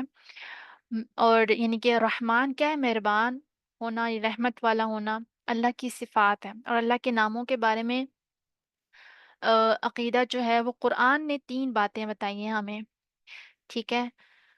کیا ہیں وہ 3 باتیں؟ آیت میں آتا ہے فَلَهُ الْأَسْمَاءُ الْحُسْنَى، قال اللہ تعالی فَلَهُ الْأَسْمَاءُ الْحُسْنَى، اللہ کے پیارے پیارے نام ہیں، اچھے اچھے نام ہیں، فَادْعُوهُ بِهَا۔ تو ان ناموں کے بارے میں دوسرا عقیدہ کیا ہونا چاہیے؟ ایک تو یہ کہ ہم سب سے پہلی چیز فَلَهُ الْأَسْمَاءُ الْحُسْنَى، اللہ نے خود ہمیں بتا دیا کہ اس کے لیے نام ہیں، اچھے اچھے پیارے پیارے نام ہیں۔ تو پہلا عقیدہ کہ ہم نے ان اسماء و صفات کو ماننا ہے، ٹھیک ہے، اسماء و صفات کو ماننا ہے۔ میں کیوں اس پہ زور دے رہی ہوں یہ آگے آپ کو پتہ چل جائے گا۔ فَادْعُوهُ بِهَا، دوسرا عقیدہ ہمارا اس کے ریلیٹڈ، اس سے ریلیٹڈ کیا ہونا چاہیے؟ فَادْعُوهُ بِهَا، اس کے ذریعے اللہ کو پکارا جائے، ٹھیک ہے، اس کے ذریعے، ان کے ذریعے پکارا جائے۔ اور تیسرا وَذَرُوا الَّذِينَ يُلْحِدُونَ فِي أَسْمَائِهِ، اور تیسری چیز جو ہے کہ ان لوگوں کو چھوڑ دو جو اللہ کے ناموں میں الحاد کا شکار ہے، ٹھیک ہے۔ یہ اس آیت میں کلیئر کٹ ہمیں اسماء و صفات کا عقیدہ سمجھا دیا کہ ہم نے کیا کرنا ہے اور کیا اپنانا ہے اور کیا چھوڑنا ہے۔ اب یہ 3 باتیں ہو گئیں، اللہ کے پیارے پیارے نام، ان کو پہچانو، کیوں؟ کیونکہ حکم ہے، اور ان کے ذریعے پکارو، ان ناموں کے ذریعے۔ تو جب ہمیں پکارنا ہے تو ان کو پہچاننا بھی ضروری ہے۔ اور تیسری بات کیا ہے کہ ان لوگوں کو چھوڑ دو جو اللہ کے ناموں میں خرابی کا اور الحاد کا شکار ہیں۔ تو کیسے چھوڑیں گے؟ جب تک پہچانیں گے نہیں، جب تک ہم ان گروہوں کے بارے میں جانیں گے نہیں کہ وہ کیسے فرقے ہیں، کیسے گروہ ہیں، ایک چیز آپ کے علم میں ہی نہیں ہے، اس کو چھوڑنا کیسے ممکن ہے؟ تو ناموں کو پہچاننا بھی ضروری ہے، ملحدین کے الحاد کو جاننا بھی ضروری ہے، اور ناموں کو پہچان کے پھر ان کے ذریعے پکارنا بھی ضروری ہے۔ اچھا، ناموں کو پہچاننا کیوں ضروری ہے؟ تاکہ اللہ کو ان ناموں کے ساتھ ہم پکار سکیں۔ اور ملحدین کے الحاد کو کیوں جاننا ضروری ہے؟ تاکہ ہم ان کو چھوڑ سکیں۔ تو الرحمن الرحیم کے بارے میں جو، یعنی عقیدہ اسماء و صفات کے بارے میں جو پہلا گروہ ہے نا، وہ کیا کہتا ہے؟ وہ کہتا ہے کہ ہم اب اس کو نا تھوڑا غور سے سننے کی، تھوڑا مشکل میں بھی ہو سکتا ہے، لیکن میں کوشش کروں گی کہ میں آپ کو آسان سمجھا سکوں، آسانی سے۔ پہلا گروہ جو ہے نا، اس کو کہتے ہیں فرقہ جہمیہ۔ فرقہ جہمیہ، جیم، ہاتھی والی ہے، میم، اور یہ، اور دوسری گول ہے جو ہوتی ہے جہمیہ، فرقہ جہمیہ۔ اب یہ ان کا کیا عقیدہ ہے؟ ان کا عقیدہ ہے کہ ہم رحمان اور رحیم کو نہیں مانتے، نہ لفظاً نہ معنن، ٹھیک ہے؟ یعنی الفاظ کا بھی انکار کرتے ہیں اور اس کے معنی کا بھی انکار کرتے ہیں۔ جب الفاظ نہیں تو معنی بھی نہیں۔ یعنی اس گروہ کا نام کیا ہے؟ فرقہ جہمیہ۔ اور جہمیہ جو ہے نا، یہ اس کا جو وہ تھا، فاؤنڈر تھا، یا پھر جہاں سے یہ ڈرائیوڈ ہوا، نکلا، جہمیہ، یہ جہم بن صفوان، یہ ایک شخص تھا جس نے اس فرقے کو ہوا دی یا پھیلایا۔ یہ جہم بن صفوان کے پیروکار تھے، جن کو نفات بھی کہا جاتا ہے اور معطلہ بھی کہا جاتا ہے۔ یعنی اس فرقے کو فرقہ یہ جہمیہ اور معطلہ، میم عین طا، طا ہیوی، طا لام اور گول ہے، معطلہ بھی کہا جاتا ہے۔ معطلہ اس لیے کہ اللہ تعالیٰ کی بالکل تعطیل کرتے ہیں، اللہ کے ناموں کی تعطیل کرتے ہیں، اور اس کو ناموں سے، صفات سے خالی قرار دیتے ہیں۔ یعنی کہ اللہ کے نہ نام ہے نہ صفات ہے۔ اور رحمان کو نہیں مانتے، رحیم کو بھی نہیں مانتے، سمیع کو بھی نہیں مانتے، بصیر کو بھی نہیں مانتے، حی کو بھی، قیوم کو بھی نہیں مانتے، رزاق کو بھی نہیں مانتے، جبار اور قہار، ان سارے ناموں کو نہیں مانتے۔ کیوں نہیں مانتے؟ وجہ؟ سوال آیا آپ کے مائنڈ میں کیوں نہیں مانتے؟ اگر مان لیں تو یہ لازم ہے کہ انہیں لگتا ہے کہ اگر ہم مان لیں گے تو نعوذ باللہ، ہم پھر یہ ہے کہ ہم یہ کہہ رہے ہیں کہ اللہ تو ہم جیسا ہے، ٹھیک ہے؟ اللہ سبحانہ تعالیٰ تو ہم جیسا ہے، جیسے بصیر ہم بھی دیکھتے ہیں، دیکھنے کی صفت انسانوں کے اندر بھی ہے، تو وہ اللہ سبحانہ و تعالیٰ کو انسانوں سے الگ کرنے کے لیے وہ صفات کا انکار کر دیتے ہیں۔ کیونکہ رحم کرنا انسان کا وصف ہے، انسان بھی رحم کرتا ہے، ترس کھاتا ہے، تو خالق مخلوق جیسا ہو جائے گا، تو ان ناموں کا انکار ہی کر دو، ٹھیک ہے؟ اگر ہم رحمان کی صفت کو مان لیں گے نا، تو رحم تو انسان بھی کرتے ہیں ایک دوسرے کے اوپر، ٹھیک ہے؟ تو اس لیے بہتر ہے ایک دوسرے یعنی کہ تشبیہ لازم آئے گی، مشابہت لازم آئے گی، انسان جو خالق مخلوق جیسا ہو جائے گا، تو اس لیے ان ناموں کو ہی انکار کر دو۔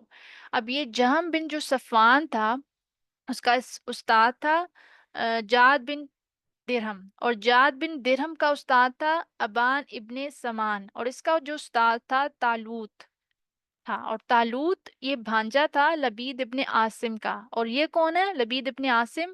یہ زمانہ جاہلیت کا ایک شاعر بھی تھا، اور لبید ابن عاصم وہ خبیث یہودی تھا جس نے نبی کریم صلی اللہ علیہ وسلم پر جادو کیا تھا، ٹھیک ہے؟ آپ واقعات میں پڑھتے ہیں، اس سیرت میں ہم پڑھتے ہیں کہ لبید بن عاصم وہ خبیث یہودی جس نے اللہ کے رسول پر جادو کیا تھا۔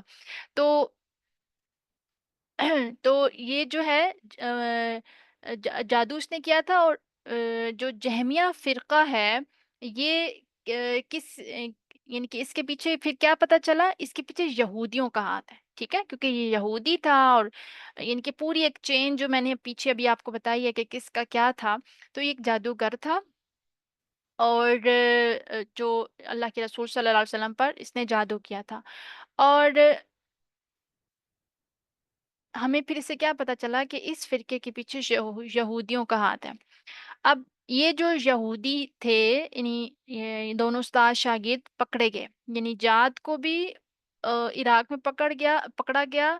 اس وقت کے جو گورنر تھے خالد عبداللہ بن قسری رحمہ اللہ، انہوں نے گرفتار کر لیا، اور جو یعنی کہ اس وقت عید الاضحیٰ تھی، بقرہ عید تھی، اور اسی دن اس کو پکڑا گیا، اور نماز جب پڑھائی گئی اور خطبہ دیا گیا، اور آخر میں انہوں نے کہا، جو یہ گورنر ہیں انہوں نے کہا کہ لوگوں اپنے گھروں کو جاؤ، قربانیاں کرو، اونٹ ذبح کرو، گائے ذبح کرو، بکرے ذبح کرو، اللہ قبول کرے گا۔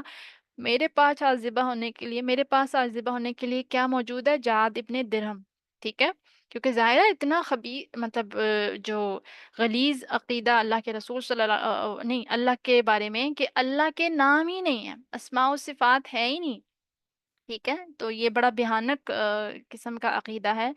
تو پھر کیا ہوا، اس کو پکڑا گیا، اور پھر اس کے ساتھ جو ہے وہ آ، اس کو اس کے گلے پہ چھری پھیر دی گئی، کہ یہ کہتا ہے کہ اللہ کلام نہیں کر سکتا۔ اللہ کا کیا فرمان ہے، وَكَلَّمَ اللَّهُ مُوسَى تَكْلِيمًا، اللہ نے موسیٰ سے کلام کیا ہے، اور یہ کہتا ہے کہ اللہ کلام نہیں کر سکتا، نعوذ باللہ۔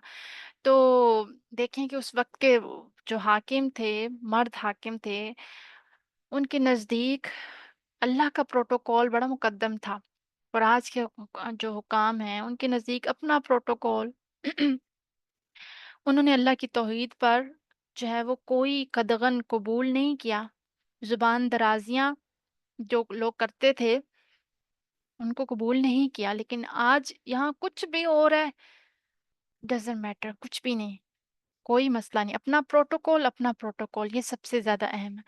تو یہ کون سا فرقہ ہے؟ جہمیہ۔ تو اللہ کے کسی نام کو نہیں مانتے، نہ رحمان نہ رحیم، کسی کو نہیں مانتے۔ تو اللہ سبحانہ وتعالیٰ کیا فرما رہا ہے؟ وَذَرُوا الَّذِينَ يُلْحِدُونَ فِي أَسْمَائِهِ، تو کیا کرو، ان ملحدین یعنی کہ جو الحاد کرنے والے ہیں، ان کو چھوڑ دو۔ تو یہاں پہ ہم نے کیا کرنا ہے کہ اپنا عقیدہ اس گروہ سے الگ رکھنا ہے۔ ہمارا عقیدہ کیا ہے اہل سنہ والجماعہ کا؟ کہ اللہ کے یہ سارے نام برحق ہیں، جو قرآن اور حدیث میں ہیں۔ اللہ تعالیٰ کے نام ہم پڑھتے ہیں، بیان ہوئے ہیں، اللہ کی صفات بیان ہوئی ہیں، وہ ساری کی ساری حق ہیں، اپنے معنی کے ساتھ حق ہیں، اور ہمارا ان پر ایمان ہے۔ تو اس لیے یہاں پہ ہم نے اپنا عقیدہ بھی ساتھ چیک کرتے جانا ہے۔ اب اگلا جو گروہ آتا ہے وہ معتزلہ آتا ہے، میم عین تا اور زا، بزنگ زا، لام اور ہا، گول ہا، ٹھیک ہے، ایک اور فرقہ آ گیا، اور وہ کیا ہے؟ معتزلہ۔ اور یہ فرقے کی خاص بات کیا تھی؟ عقل پرست، ٹھیک ہے، عقل پرست لوگ تھے، یعنی عقل کو بہت پرائیورٹی رکھ دیتے تھے، عقل کی بات مانتے تھے، اور انہوں نے کیا کیا؟ انہوں نے ناموں کا انکار تو نہیں سکتے تھے یہ، یعنی کیونکہ ظاہرہ قرآن سے ثابت ہیں، یہ حدیث سے بھی ثابت ہیں، قرآن خود کہہ رہا ہے اللہ رحمان ہے، اللہ رحیم ہے، وہ خالق ہے، رب العالمین ہے، مالک ہے، سمیع ہے، بصیر ہے، حی ہے، القیوم ہے، خبیر ہے۔ تو یہ انکار نہیں کر سکتے تھے، ناموں کا انکار جو ہے وہ کرنا مشکل تھا ان کے لیے، لیکن انہوں نے کیا کیا کہ ناموں کا انکار تو نہ کرو، ایسا کرو کہ ناموں کو خالی قرار دو معنی سے، یعنی میننگ لیس ہے، یعنی نام تو ہیں، ناموں کو تو مانتے ہیں، لیکن میننگز نہیں ہیں اس کے، اور صفات جو ہیں وہ بھی میننگ لیس ہیں، یعنی کہ ناموں کا بھی کوئی میننگ نہیں ہے، صفات بھی میننگ لیس ہیں۔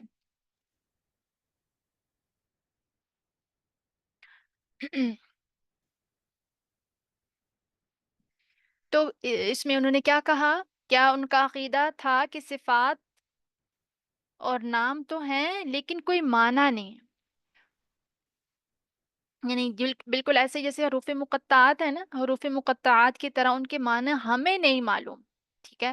جس طرح الف لام میم کا معنی نہیں ہے، الف لام را کا معنی نہیں ہے، اسی طرح رحمان اور رحیم کا بھی معنی نہیں ہے، اور متشابہات میں سے ہے یہ، یعنی کہ متشابہات جن کا معنی اللہ کو معلوم ہوتا ہے، انسانوں کو اللہ یعنی کہ مخلوق کو اللہ نے نہیں بتایا، کیونکہ اگر مانا کرو گے تو وہی تشبیہ لازم آئے گی۔ اب انہوں نے بھی کس وجہ سے، پہلا جو گروہ تھا انہوں نے بھی کیا کیا کہ اللہ خالق اور مخلوق ایک جیسے ہو جائیں گے، لہٰذا خالق کے اسماء و صفات کا انکار ہی کر دو، ٹھیک ہے؟ اب یہاں پہ بھی انہوں نے اپنی طرف سے اللہ کو تشبیہ سے بچانے کے لیے یہ کیا کہ اگر سمیع کا معنی کرو گے تو سننے والا، سنتے تو ہم بھی ہیں، مشابہت ہو جائے گی۔ تو کیا اللہ سبحانہ تعالیٰ تو ہم جو ہمارا عقیدہ وہ بھی میں اس پہ بھی بات کرتی ہوں، لیکن کیا انہوں نے کیا کہا کہ اللہ سبحانہ تعالیٰ وہ اللہ سبحانہ تعالیٰ نہیں سنتا، یعنی ظاہر ہے اللہ بصیر سمیع تو ہے، لیکن اس کا وہ معنی کے بغیر ہے، ٹھیک ہے؟ دیکھیں اب اگر اللہ سبحانہ تعالیٰ نہیں سنتا، نعوذ باللہ استغفر اللہ، تو پھر تو وہی بات ہو گیا جیسے لکڑی، پتھر، ووڈ، سٹون وہ نہیں سنتے نا، نعوذ باللہ۔ تو مطلب بھیانک ظلم ہے یہ جو انہوں نے کیا ہے، ان کی جاہلیت جو جہالت تھی، ناموں کا انکار تو نہ کرو لیکن ہر نام کو معنی سے خالی قرار دے دو۔ رحمان تو ہے مگر بلا رحمت، سمیع تو ہے لیکن بلا سماعت، بصیر تو ہے لیکن بلا بصر، عزیز تو ہے لیکن بلا عزہ، اور حکیم تو ہے بلا حکمت، نعوذ باللہ۔ لیکن ہمارا عقیدہ کیا ہے اہل سنہ والجماعہ کا، کہ اللہ سبحانہ تعالیٰ کے نام برحق ہیں، ہر نام کا معنی معلوم ہے، سمیع کا معنی سننے والا، بصیر کا معنی دیکھنے والا، ٹھیک ہے؟ بصیر کا معنی دیکھنے والا۔ اب یہ کہتے ہیں کہ تشبیہ لازم آتی ہے، تشبیہ بھائی کیسے لازم آتی ہے؟ تشبیہ کب بنے گی؟ جب کہا جائے کہ اللہ سبحانہ تعالیٰ سنتا ہے انسانوں کی طرح، تو اب یہ تو کوئی بھی نہیں کہہ رہا ہے کہ اللہ سبحانہ تعالیٰ سمیع ہے انسانوں کی طرح، کل مخلوق، مخلوق کی طرح تو سمیع نہیں ہے اللہ سبحانہ تعالیٰ۔ اللہ سبحانہ تعالیٰ کا سننا انسانوں جیسا نہیں ہے، کیونکہ اس جیسی کوئی چیز نہیں ہے، تشبیہ سے پاک ہے۔ کتنا واضح عقیدہ ہے اہل سنہ والجماعہ کا کہ اللہ سبحانہ و تعالی سمیع ہے، لیکن اس کا سننا انسانوں جیسا نہیں ہے۔ اب اس کا سننا ویسے سنتا ہے جیسے اس کی شان کو لائق ہے، ٹھیک ہے؟ یہ عقیدہ اہل سنہ والجماعہ کا ہے۔ تو یہ دو گروہ ہو گئے، ایک جہمیہ، دوسرا ان کا نام تھا معتزلہ۔ معتزلہ یہ تابعین کے دور میں پیدا ہو چکے تھے، ان کا لیڈر تھا، یعنی یہ جو معتزلہ کا جو لیڈر تھا نا، واصل بن عطا، ٹھیک ہے؟ واصل بن عطا یہ دوسرے گروہ کا لیڈر تھا، اور حسن بصری کا شاگرد تھا۔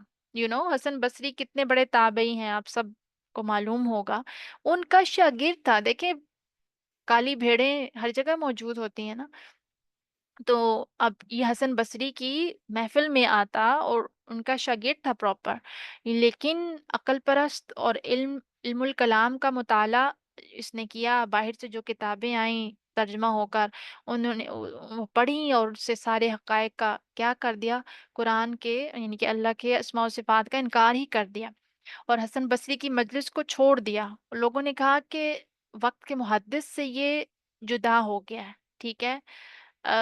یعنی کہ عربی میں کیا کہتے ہیں، اعتزلہ، واصل اعتزلہ یعنی الگ ہو گیا، تو اس لیے وہاں سے پھر ان کا نام معتزلہ پڑا، اس فرقے کا نام یہاں سے یہ پڑ گیا، اور یعنی جماعت سے الگ ہونے والا، حق سے الگ ہونے والا۔ اللہ تعالیٰ کے ناموں کے بارے میں جو ہے نا ان کا کیا عقیدہ تھا کہ اللہ کے نام تو ہیں، الفاظ حق ہیں، مگر ہر نام معنی سے خالی ہے۔ یہ دو گروہ ہیں۔ ہمارا عقیدہ کیا ہے؟ اللہ سبحانہ و تعالیٰ کے تمام اسماء و صفات حق ہیں، ہم ان کو مانتے ہیں، ان کے معنی کے ساتھ مانتے ہیں۔ اللہ اگر السمیع ہے تو اللہ السمیع ویسے ہے جیسے اس کی شان کو لائق ہے، البصیر ہے تو ایسے بصیر ہے جیسے اس کی شان کو لائق ہے، ٹھیک ہے؟ انسان بھی دیکھتا ہے، لیکن اللہ سبحانہ تعالیٰ کا دیکھنا اس کی شان کے مطابق، جیسے اس کی شان کے مطابق ہے اللہ سبحانہ تعالیٰ، ویسے البصیر ہے۔ اب تیسرا ایک گروہ ہے مشبیہہ، میم شین بے اور گول ہے، مشبیہہ، با کے اوپر تشدید بھی آئی، مشبیہہ، ٹھیک ہے۔ اور تیسرا گروہ جو ہے وہ ہے مشبیہہ۔ اب یہ انہوں نے کیا کیا، اللہ کے ناموں کو کہتے ہیں ہم مانتے ہیں، ہر نام کے معنی کو بھی مانتے ہیں، اور ہمارا یہ عقیدہ ہے کہ ہر نام تشبیہ کے ساتھ ہے۔ اللہ تعالیٰ سمیع ہے، ہمارا ایمان ہے کہ سمیع کا معنی سننے والا، ہمارا ایمان ہے سنتا ہے، کیسے؟ جیسے ہم سنتے ہیں۔ اب انہوں نے بالکل ہی دوسرا ٹریک پکڑ لیا، انہوں نے کیا کی، تشبیہ لازم قرار دے دی، ٹھیک ہے، کہ اللہ ویسا سنتا ہے جیسا ہم سنتے ہیں، اللہ ویسے دیکھتا ہے جیسے ہم دیکھتے ہیں، انہوں نے دوسرے ٹریک کو جو ہے وہ اختیار کیا، تشبیہ، تشبیہ، حالانکہ وہ ذات تشبیہ سے پاک ہے، لیسا کا مثلہ، لیسا کا مثلہ، اللہ سبحانہ تعالیٰ کے لیے کوئی مثال نہیں ہے، کوئی تشبیہ نہیں ہے، پاک ہے تشبیہ سے۔ تو اس مشبیہ، اس فرقے کا نام جو مشبیہ ہے، وہ کس وجہ سے ہے کہ جو اللہ تعالیٰ کے ناموں میں تشبیہ کے قائل ہیں، اور اسی وجہ سے ان کو مشبیہ کہتے ہیں، ہاں، جبکہ اللہ سبحانہ تعالیٰ تشبیہ سے پاک ہے، لیسا کا مثلہ، ٹھیک ہے۔ اور ایک اور جگہ آتا ہے کہ حل تعلم لہ سمیہ، کوئی اس کا ہم نام تم دیکھتے ہو، اس کا کوئی شریک نہیں ہے، اس کا کوئی مثل نہیں ہے، کیا تم دیکھتے ہو اس جیسا کسی کو؟ کوئی بھی نہیں ہے، ٹھیک ہے۔ اور پاک ہے وہ مثال سے، تشبیہ سے پاک ہے۔ اور ہمارا کیا عقیدہ ہے؟ یہی جو میں نے ابھی لاسٹ میں بتایا، اور قرآن میں بھی ہمیں بتا دیا گیا، حل تعلم لہ سمیہ، کیا اس کا کوئی ہم نام تم دیکھتے ہو؟ اس کا کوئی شریک نہیں ہے، اس کا کوئی مثل نہیں ہے۔ تو اللہ سبحانہ تعالیٰ تشبیہ سے پاک ہے، جیسے میں نے پہلے بتایا کہ اللہ البصیر ہے، لیکن ویسے البصیر ہے جیسے اس کی شان کو لائق ہے۔ چوتھا اور آخری گروہ ابھی ہم جس پہ بات کریں گے، اور اس کے بعد اس ٹاپک کو ہم وائنڈ اپ کریں گے، پھر اگلا ٹاپک دیکھتے ہیں۔ چوتھا گروہ ہے اشاعرہ اور ماتوریدیہ۔ اشاعرہ، الف شین، پھر الف، الف شین الف شاہ، عین، را اور ہا، گول ہا، اشاعرہ اور ماتوریدیہ، میم الف ما، تے، ٹھیک ہے، نقطوں والی تے، تے، را، رے، اور پھر یہ، اور پھر دال، اور پھر یہ ہے یا، ماتوریدیہ، جو اس عقیدے کے نا، اس گروہ سے منسلک جو لوگ ہیں نا، وہ آج بھی ہمارے آس پاس سرکولیٹ ہو رہے ہیں، اس لیے بڑے ہمیں اس گروہ کو بڑے کانشیس ہو کے سننے کی ضرورت ہے۔ اور آج آس پاس جو ہم دیکھتے ہیں، کافی لوگ جو ہے اس کے مقلد ہیں، اور اس حوالے سے پھر ہمیں اپنے عقیدے کو بھی ڈسٹنگش کرنے کی ضرورت ہے اشد، ٹھیک ہے۔ اب ان کی طرف جو منسوب لوگ ہیں نا، وہ اشاعرہ کہلاتے ہیں، وہ کہتے ہیں کہ اللہ کے نام ہیں، ہمارا ایمان ہے، ہمارا ایمان ہے کہ ہر نام کا معنی ہے۔ آپ کو سمجھ آ رہی ہے؟ مشکل تو نہیں لگ رہی؟ سب کو سمجھ آ رہی ہے؟ اوکے، ٹھیک ہے، گڈ، اچھا۔ اب یہ جو گروہ ہے وہ کیا کہتا ہے، اشاعرہ ماتوریدیہ کیا کہتے ہیں کہ ہمارا ایمان ہے کہ اللہ کے نام ہے، ہمارا ایمان ہمارا ایمان ہے کہ اللہ کے نام ہے، اور دوسری کیا ہے کہ ہمارا ایمان ہے کہ ہر نام کا معنی ہے۔ یہاں تک یہ مانتے ہیں، یہاں تک یہ بالکل ٹھیک ہے، لیکن خرابی آگے ہے تھوڑی سی، مطلب آگے جا کے مسئلہ ہے، کیا ہے کہ ہمارا ایمان، مگر ہمارا ایمان یہ ہے کہ معنی وہ نہیں ہے جو ظاہری معنی کہلاتے ہیں، یعنی ظاہری معنی نہیں، بلکہ وہ کہتے ہیں کہ تعویل کرو، معنی میں تعویل کرو، یعنی معنی کے ساتھ تعویل کرتے ہیں۔ وہ کہتے ہیں کہ جو اللہ اور اس کے رسول کی خبر ہے نا ناموں کے بارے میں، ان کا اسلوب واضح نہیں ہے، نعوذ باللہ، یعنی اللہ اور اس کا رسول واضح نہیں کر سکے ان ناموں کی معنی کو۔ حقیقتاً لیں تو، مطلب اگر ہم حقیقتاً لیں تو تشبیہ بنے گی، اللہ کو تشبیہ سے بچانے کے لیے معنی کو بدل دو، ٹھیک ہے، اس کو مولڈ کر دو، حقیقت سے مجاز کی طرف لے جاؤ، مجازی معنی، یعنی دو بت کھڑے کر دیے پچھلے جو تھے نا، پچھلے جو گروہ تھے انہوں نے ایک ایک بت کھڑا کیا نا، انہوں نے دو بت کھڑے کر دیے، معتزلہ نے اور مشبیہ نے جہمیہ نے ایک ایک بت کھڑا کیا جو تشبیہ کا تھا، انہوں نے دو بت کھڑے کر دیے، ایک تشبیہ اور دوسرا تعویل، ٹھیک ہے، تشبیہ اور تعویل یعنی مجاز، مجازی معنی میں اب بدلو۔ اب یہ رحمان اور رحیم جو ہے نا، جہمیہ ان الفاظ کو نہیں مانتے، معتزلہ الفاظ کو مانتے ہیں مگر ان کو معنی سے خالی قرار دیتے ہیں، مشبہ الفاظ کو مانتے ہیں معنی بھی کرتے ہیں مگر تشبیہ کے ساتھ۔ تو کیا ہو گیا، جہمیہ نہ اسماء کو لفظاً مانتے ہیں، اسماء و صفات کو نہ معنن، معتزلہ الفاظ کو مانتے ہیں لیکن معنی کا انکار کرتے ہیں، مشبہ کیا کرتے ہیں، تشبیہ یعنی معنی بھی کرتے ہیں، الفاظ بھی مانتے ہیں لیکن تشبیہ کے ساتھ، کہ جیسے ہم سنتے ہیں نعوذ باللہ ویسے ہی خالق بھی سنتا ہے، ویسے ہی وہ بھی السمیع بھی سنتا ہے، نعوذ باللہ، ٹھیک ہے۔ تو رحمان ہونا، رحم کرنا ہماری طرح یہ کہتے ہیں، اور اشاعرہ کیا کہتے ہیں، الرحمن الرحیم مانتے ہیں، مانا کیا ہے، رحم کرنے والا، نہیں، یہ ہم نہیں مانتے، اس کی تعویل کرو، یہ اشاعرہ کہتے ہیں، اگر رحمت مراد لوگے تو یہ تو مخلوق کی خوبی ہے، کہتے ہیں رحمت کا معنی رقت القلب ہے، یعنی دل کی نرمی ہے، تو ہم کیسے کہیں کہ اللہ کا دل نرم ہے، یعنی کہ یعنی کہ آم، آ، جو رقت قلبی ہے یہ انفعالی صفت ہے جس سے تغیر لازم آتا ہے، یعنی معنی اندر کی تبدیلی کرو، جیسے فار ایگزامپل کہ اب اس کو ہم کیسے سمجھیں کہ میں اس کو اگر اس مثال سے آپ کو سمجھاؤں کہ حقیقت اور مجاز میں کیا فرق ہے، کہ اگر آپ جیسے زو جاتے ہیں، ٹھیک ہے، تو آپ وہاں پہ دیکھتے ہیں شیر، ٹھیک ہے، آپ کہتے ہیں یہ شیر ہے،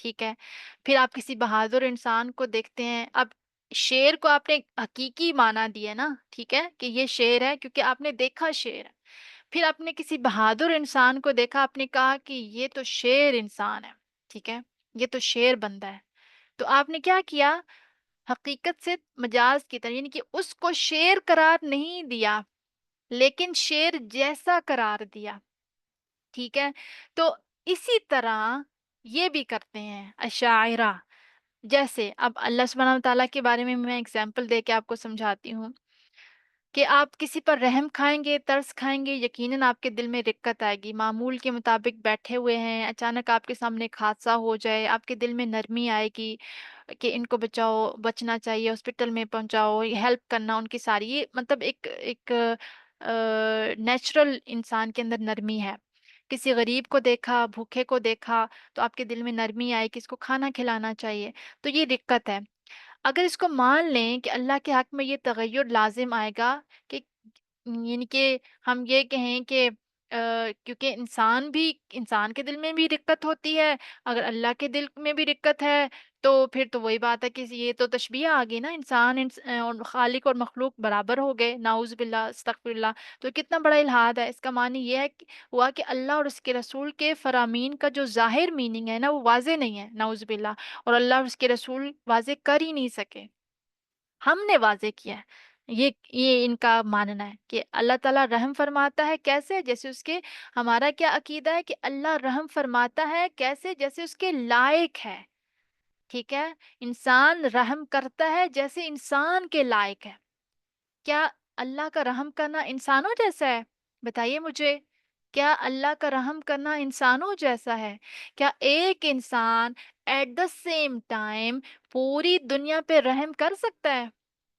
اگر ایک انسان رحم کر رہا ہے نا تو ایٹ دا سیم ٹائم ایک وقت میں وہ کسی ایک ہی انسان پہ رحم کرے گا، اپنے بچے پہ رحم کرے گا، کسی غریب پہ کرے گا، لیکن اللہ سبحانہ و تعالیٰ ایٹ دی سیم ٹائم ہر انسان، ہر مخلوق، ہر چرند، ہر حیوان، ہر انسان، ہر فرشتے، ہر خلق پہ کیا کر رہا ہے، رحم کر رہا ہے، ٹھیک ہے، تو کیسے پھر یہ ہوا کہ اگر ہم نے مان لیا کہ مانا اگر ایگزیکٹلی ویسے مان لیا جیسے اللہ اور اللہ کے رسول نے بتایا ہے تو پھر کیا آ جائے گی، ہم نعوذ باللہ ہم تشبیہ دے رہے ہیں، ٹھیک ہے، تو لیسا کمثلی، اللہ کے لیے کوئی مثال نہیں ہے، اس جیسی کوئی چیز نہیں ہے، یہ رحمان الرحیم، یہ ہمارا منہج ہے عقیدہ یعنی اسماء و صفات کے بارے میں اہل سنہ والجماعہ کا، کہ اللہ کا رحم کرنا انسانوں جیسا نہیں ہے۔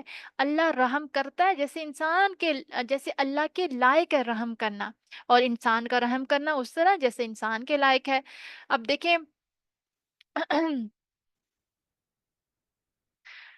میں انشاءاللہ آگے بھی کوشش کروں گی کہ تفسیر کے دوران کہ ہم بار بار اس یعنی کہ اللہ کی جب بھی ہم اسماء و صفات کے بارے میں بات آئے گی یا کسی طرح کے بھی عقیدے کی بات آئے گی، تو میں گائے بگائے کوشش کروں گی کہ ہم اس کی وضاحت کرتے رہیں، کیونکہ یہ عقیدہ بڑا اہم ہے، اس کا راسخ ہونا بہت ضروری ہے۔ تو حق کیا ہے؟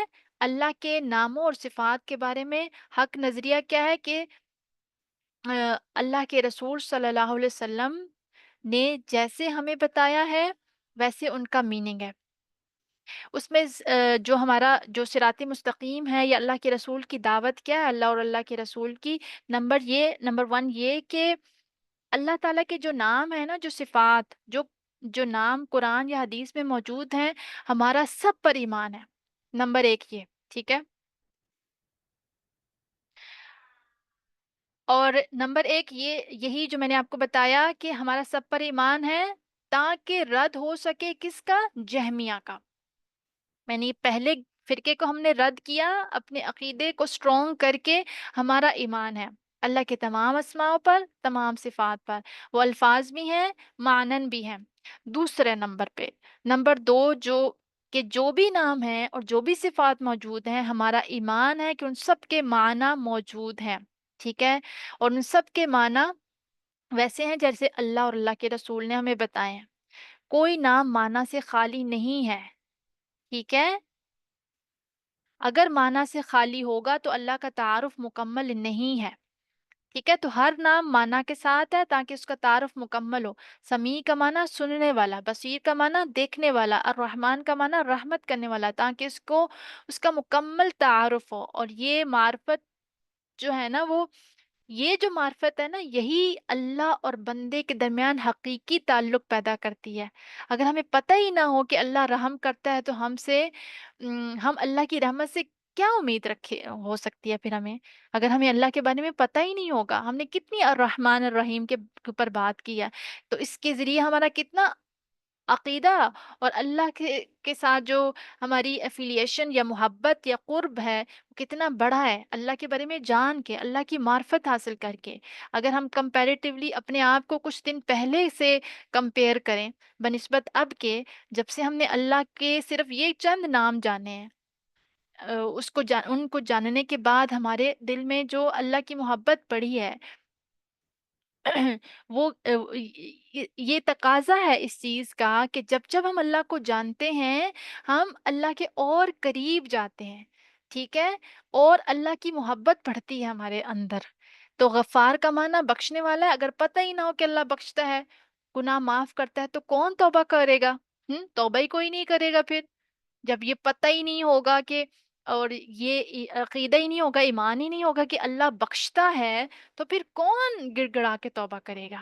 نہیں، ہمیں ماننا ہے اللہ کے تمام اسماء صفات معنی کے ساتھ ہیں، اللہ کے جو معنی ہیں ظاہری ان کے ساتھ ہیں۔ نہ ہم تعویل کریں گے، نہ ہم یہ کہیں گے کہ تشبیہ لازم آ رہی ہے، ہم یہ کہیں گے کہ اللہ کی تمام صفات ویسی ہیں جیسے اس کے شان کے لائق ہیں۔ اور یہ ناموں کی معرفت ضروری ہے تاکہ حقیقی تعلق باللہ قائم ہو سکے۔ تو پہلا مرحلہ کیا ہے؟ اللہ تعالیٰ کے سارے نام اور ساری صفات کے بارے میں کہ وہ سارے حق ہیں، ان کے الفاظ ثابت ہیں، جو کتاب و سنت میں موجود ہیں، ہمارا ان پر ایمان ہے۔ اچھا، یہ جو اشاعرہ ماتریدیہ کا ہے نا، ان کے بارے میں آپ کو ایک چھوٹی سی اور بات بتا دوں، ہو سکتا ہے یہ چیز اتنی واضح نہ ہوئی ہو۔ قرآن میں آتا ہے نا، ام، اللہ سبحانہ و تعالیٰ نے ید کا کو ذکر کیا ہے، یعنی کہ اللہ کے ہاتھ، ٹھیک ہے؟ اللہ کے ہاتھ۔ اور اسی طرح قرآن میں یہ بھی آتا ہے کہ اللہ سبحانہ و تعالیٰ نے اپنے بارے میں کلام کا بھی ذکر کیا ہے، وَكَلَّمَ اللَّهُ مُوسَىٰ تَكْلِيمًا، اللہ کے کلام کے بارے میں بھی ذکر آتا ہے۔ پھر اس کے علاوہ اللہ سبحانہ و تعالیٰ کی جو ہے بصر، آنکھ کی کا بھی ذکر آتا ہے، پھر اللہ سبحانہ تعالیٰ کی انگلیوں کا ذکر آتا ہے، اللہ سبحانہ تعالیٰ کی پنڈلی کا ذکر آتا ہے، اللہ سبحانہ تعالیٰ کے ام، وجہ کا یعنی چہرے کا ذکر آتا ہے۔ تو یہ جو سارے اللہ سبحانہ تعالیٰ نے جو ہے وہ بیان کیے ہیں، اب یہ جو اشاعرہ ماتریدیہ ہیں نا، یہ کہتے ہیں کہ اگر ید ورڈ یوز کیا ہے نا، عربک میں ید کس کو ہاتھ کو کہتے ہیں، اگر ید ورڈ آیا ہے نا تو اس کا مطلب حقیقی ہاتھ نہیں ہے، جیسے میں نے آپ کو بتایا نا کہ وہ حقیقت سے مجاز کی طرف لے جاتے ہیں، وہ ید سے اللہ کی قدرت مراد لیتے ہیں، کہ اللہ کی قدرت اور پاور مراد لیتے ہیں، جبکہ حقیقی ہاتھ مراد نہیں لیتے۔ اسی طرح پنڈلی کا ذکر، اسی طرح بصر کا ذکر ہے آنکھ کا، ٹھیک ہے، اور اسی طرح وجہ کا ذکر ہے، تو وجہ کو یعنی حقیقی چہرہ مراد لینے کے بجائے وہ کیا کرتے ہیں، اللہ کی رضامندی مراد لیتے ہیں وجہ سے، ٹھیک ہے، وجہ سے اللہ کی رضامندی، اور اسی طرح باقی چیزوں کو بھی انہوں نے مجازی معنی دیے ہوئے ہیں، جبکہ قرآن و سنت کے مطابق اہل سنہ والجماع کا کیا عقیدہ ہے کہ ید سے مراد اللہ کے ہاتھ بھی ہیں، اور اللہ کی قدرت بھی، مطلب اس کے ایڈیشنل ہم یہ بھی کہہ سکتے ہیں کہ اللہ کی قدرت بھی ہے، لیکن جو ہمیں اللہ کے رسول صلی اللہ علیہ وسلم نے یا قرآن و سنت سے ہمیں ایکسپلینیشن ملتی ہے عقیدے کے حوالے سے، کہ ہم اس کو مجازی معنی نہیں دے سکتے، صرف ہمیں جس طریقے سے، کیونکہ اگر دیکھیں اللہ نے اگر ذکر کیا ہے نا، چلیں ہم لوگوں کی ان باتوں کو دیکھ لیں، سامنے رکھ لیں، ٹھیک ہے، لیکن اللہ سبحانہ تعالیٰ نے دیکھیں پھر پنڈلی کا ذکر کیوں کیا ہے، پھر اللہ سبحانہ تعالیٰ نے اپنی انگلیوں کا ذکر کیوں کیا ہے، اللہ نے اپنے وجہ کا، اپنے ہاتھوں کا ذکر کیوں کیا ہے، اور اسی طرح طریقے سے جو باقی آیات آتی ہیں، پھر ذکر کرنے کا کوئی مقصد ہے نا پیچھے، کہ ہم ان پر ایمان رکھیں کہ اللہ سبحانہ تعالیٰ نے اپنے جو، اب ہم یہ بھی نہیں کہہ سکتے، اب ہم یہ سوچیں، ہم کہیں کہ اللہ سبحانہ تعالیٰ نعوذ باللہ کو فزیکل بینگ ہے، اور ہم اس کو جو ہے وہ پورا استغفر اللہ کسی چیز میں ہم رکھ کے سوچنا شروع ہو جائیں، نہیں، ہمیں جتنا بتایا گیا نا ہم نے اتنا بس رہنا ہے، اس سے آگے ہماری لمٹس، ہماری لمیٹیشن ختم ہے، باؤنڈریز آگے بیریئرز ہیں، ٹھیک ہے، ہمیں جتنا بتایا گیا ہے، جتنی انفارمیشن ہم تک پہنچائی گئی ہے، ہم نے اس کو یاد رکھنا ہے، اس کو اپنے مائنڈ میں رکھنا ہے۔ اب اللہ سبحانہ تعالیٰ عرش پہ مستوی ہیں، ٹھیک ہے، اب عرش پہ، اب لوگ سوال کرنے لگ گئے، اچھا اللہ سبحانہ تعالیٰ نعوذ باللہ کیسے بیٹھے ہیں، کیا ہے کیا نہیں ہے، ہمیں نہیں ہے ان باتوں میں پڑھنے کی ضرورت، ٹھیک ہے، حضرت امام ابن تیمیہ سے کسی نے سوال کیا کہ اللہ سبحانہ تعالیٰ عرش پہ موجود ہیں تو کیفیت کیا ہے، تو بڑا غصہ آیا انہیں، میں نے پہلے بھی آپ سے ڈسکس کیا تھا، انہیں بڑا غصہ آیا کہ بس ہمیں اتنی بات تک رہنا ہے کہ ہمیں استواء معلوم، استوا ہمیں معلوم ہے، وکیفیت مجہول، کیفیت ہمیں نہیں پتا، دس از مجہول، we don't know, give me a second.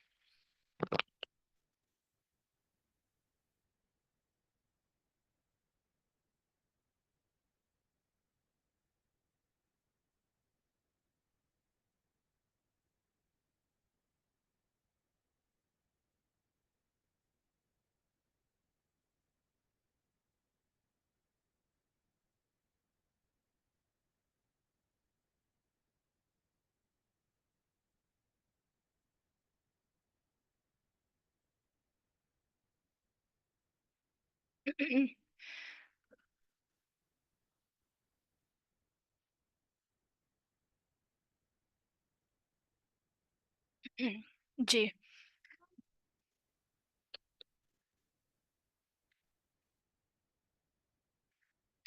تو ہمیں اللہ سبحانہ و تعالیٰ نے قرآن میں جتنا بتایا ہے، ہم اس کے اکارڈنگ اس پر ایمان رکھیں گے، اور باقی تفصیلات کے ڈیپتھ میں ہم نہیں جائیں گے، ٹھیک ہے، جہاں تک ہمیں رکھنے کو رہنے کو کہا کہ ہم وہیں تک رہیں گے۔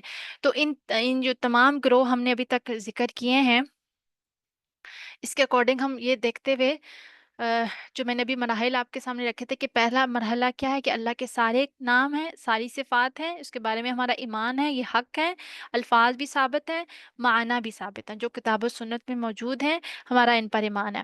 دوسرا مرحلہ کیا ہے کہ ہر نام معنی کے ساتھ ہے، کوئی نام معنی سے خالی نہیں ہے۔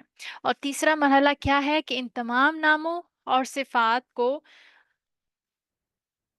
اللہ تعالی کی مخلوق سے تشبیہ نہیں دینا، یعنی کہ یہ مخلوق کی تشبیہ سے پاک ہیں، تمام نام تمام صفات۔ ٹھیک ہے، تو دیکھیں اب خالق مخلوق کے مشابق بھلا کیسے ہو سکتا ہے؟ خالق مخلوق کے مشابق مشابہ ہو ہی نہیں سکتی۔ جو خالق ہے وہ مخلوق کے مشابہ کیسے ہو سکتا ہے؟ خالق کا مقام کیا ہے؟ وہ ساتوں آسمان، ساتوں زمین، آسمان و زمین کی ساری مخلوق اللہ کے سامنے ایسے جیسے رائی کا دانہ۔ ٹھیک ہے، رائی کا دانہ آپ کے ہاتھ میں جب پڑا ہوتا ہے نا، مطلب آپ کو بہت غور سے دیکھنا پڑتا ہے۔ رائی کا دانہ آپ کے ہاتھ میں اگر تھیلی پہ رکھا ہو تو اللہ کے سامنے ساتوں آسمان، ساتوں زمین، ساری کی ساری مخلوق کیا ہے؟ ایک رائی کے دانے کے برابر۔ تو اللہ خالق کی تشبیہ بھلا کیسے ہو سکتی ہے مخلوق کے ساتھ؟ کوئی تشبیہ کا محل ہے ہی نہیں۔ ٹھیک ہے، مخلوق اس خالق کے مشابہ ہو جائے یہ اس کا کوئی محل ہے ہی نہیں۔ ٹھیک ہے، اور مخلوق اس خالق کے مشابہ ہو یہ بھی ممکن نہیں ہے۔ ٹھیک ہے، مخلوق کے اندر جتنی ابیلٹیز اللہ نے رکھی ہیں نا، انسان ایک حد تک ایک سرٹن جو ایک وہ ہوتی ہے، کیا کہتے ہیں اس کو، پیرامیٹر تک دیکھ سکتا ہے، یعنی کہ ایک سرٹن حد تک دیکھ سکتا ہے، ایک سرٹن لمٹ تک سن سکتا ہے، یہ اس کی مطلب ایک حد ہے۔ ٹھیک ہے، اب کیونکہ انشاءاللہ کبھی السمیع کے بارے میں بات ہوگی تو ہم دیکھیں گے کہ انسان کا سننا کس حد تک وہ برداشت کر سکتا ہے، اور باقی جو ہے وہ باقی مخلوق کس حد تک سننا برداشت کر سکتی ہے۔ اور اللہ سبحانہ و تعالیٰ تو بالکل تشبیہ سے پاک ہے نا، اللہ سبحانہ و تعالیٰ کا سننا انسانوں جیسا نہیں ہے۔ عقل مانتی ہے اس بات کو کہ خالق مخلوق جیسا ہو سکتا ہے؟ نیور۔ تو مخلوق آپس میں مشابہ نہیں ہے۔ دیکھیں اب ہاتھی اور چونٹی کا کوئی جوڑ ہے، ٹھیک ہے، ہاتھی کی ٹانگ اور چونٹی کی ٹانگ ایک جیسی ہے؟ حالانکہ دونوں مخلوق ہیں، وہ بھی ٹانگ یہ بھی ٹانگ، بلب کی روشنی اور سورج کی روشنی دونوں مخلوق ہیں، دونوں روشنی ہیں، کیا ایک جیسی ہو سکتی ہے؟ ٹھیک ہے، تو اگر مخلوق کے درمیان کوئی تشبیہ نہیں لازم آ سکتی تو خالق مخلوق کیسے مشابہ ہو سکتے ہیں؟ کیسے ممکن ہے؟ تو چوتھا مرحلہ کیا ہے کہ اللہ کے سارے نام، ساری صفات اپنے حقیقی معنی پر ہیں، مجازی معنی باطل ہے، تعویل قابل قبول نہیں ہے، جیسے کہ اشاعرہ اور ماتریدیہ کا طرز عمل ہے۔ ٹھیک ہے، شاعرہ اور ماتریدیہ کا، یعنی جو میں نے آپ کو اگزامپل دی تھی کہ وہ کیا کہتے ہیں کہ اللہ سبحانہ و تعالیٰ کا، یعنی ید کے جو بارے میں بات ہوئی ہے کہ یہ اللہ کی یہاں سے قدرت مراد لیتے ہیں، یعنی قرآن کے معنی کو ظاہرہ چینج کرے ہیں نا وہ، جبکہ اللہ سبحانہ تعالیٰ نے کلیئرلی ید کی بات کی ہے، عربک میں یدن ہاتھ کو کہتے ہیں۔ ٹھیک ہے، یدن ہاتھ کو کہتے ہیں، اسی طرح پنڈلی کی بات ہوئی ہے۔ تو ہمارا کیا ایمان ہے؟ یہ تمام مراحل میں نے آپ کو بتا دیے، اور آج یہاں پہ اس ٹاپک کو ہم انشاءاللہ یہاں پہ وائنڈ اپ کرتے ہیں۔ ہوپ سو آپ کو سمجھ آیا، آپ سب کو سمجھ آیا ہے؟ کسی چیز کی کوئی اشکال ہے تو آپ پوچھ سکتے ہیں اینڈ میں انشاءاللہ۔ سب سمجھ آ گیا ہے تو ٹھیک ہے۔ اب کیونکہ 12 ہو گئے ہیں تو اب میرے خیال میں نیا ٹاپک ہمیں نہیں شروع کرنا چاہیے، یا پھر ایسا کرتے ہیں کہ چھوٹا سا ایک ٹاپک ہے اس کو کمپلیٹ کرتے ہیں، پھر اس کے بعد ہم وائنڈ اپ کرتے ہیں، پھر اگلا جو آیت نمبر 3 والا ہے وہ انشاءاللہ پھر ہم نیکسٹ ویک کر لیں گے۔ تو یہ ٹاپک یہاں پہ وائنڈ اپ کرتے ہیں انشاءاللہ۔ السلام علیکم ورحمۃ اللہ وبرکاتہ۔